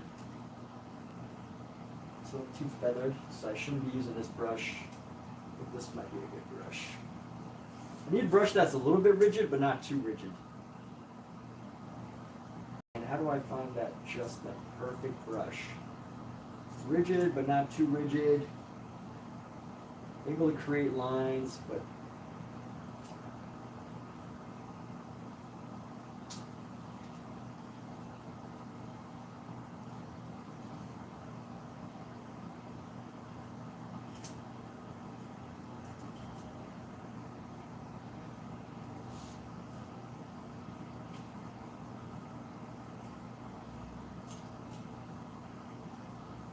let's try this one.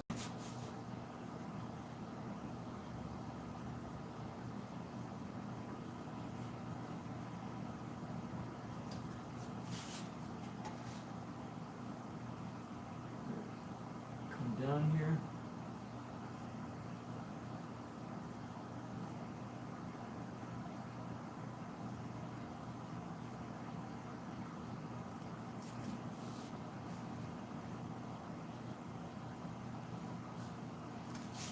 Come down here again.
There's quite a few that I gotta clean up. Just cleaning it up.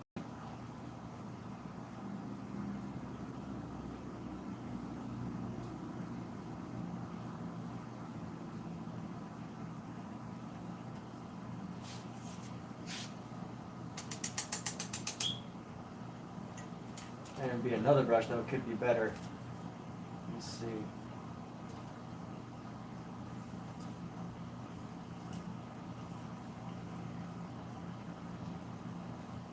I was using a flat brush last time.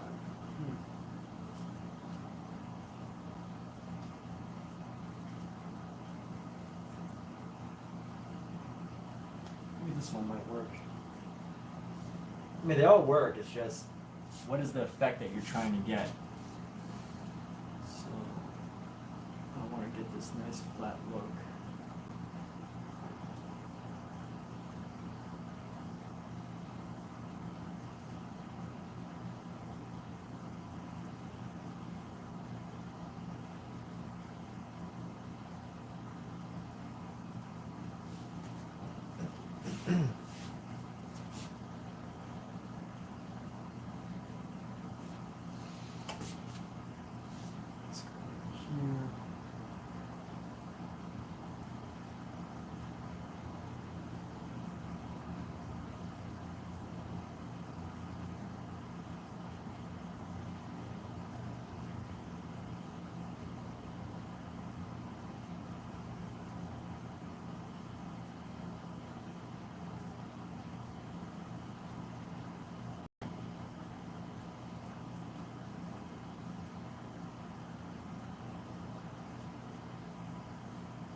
All right, all the little details there.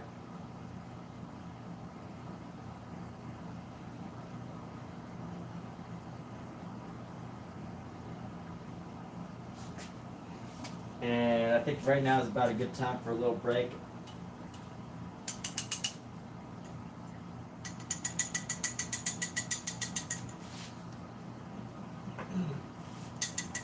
One thing about painting, though, it's definitely a mental workout, because every second, everything that you do with a painting is, some sort of like calculation.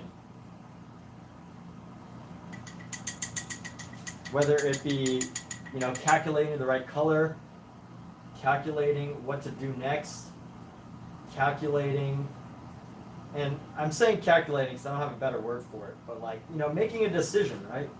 Making a decision of like what you got to do next, which, cleaning the brush, what's the best color. All these things go into making choices on a painting. And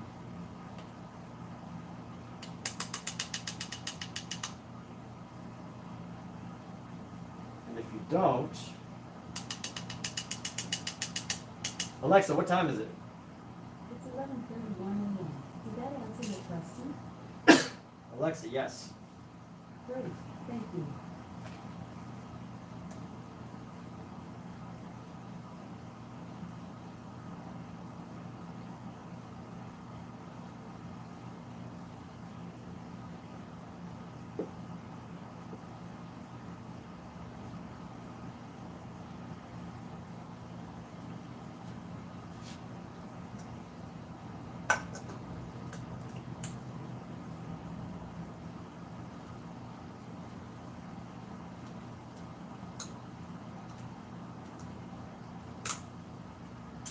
But painting,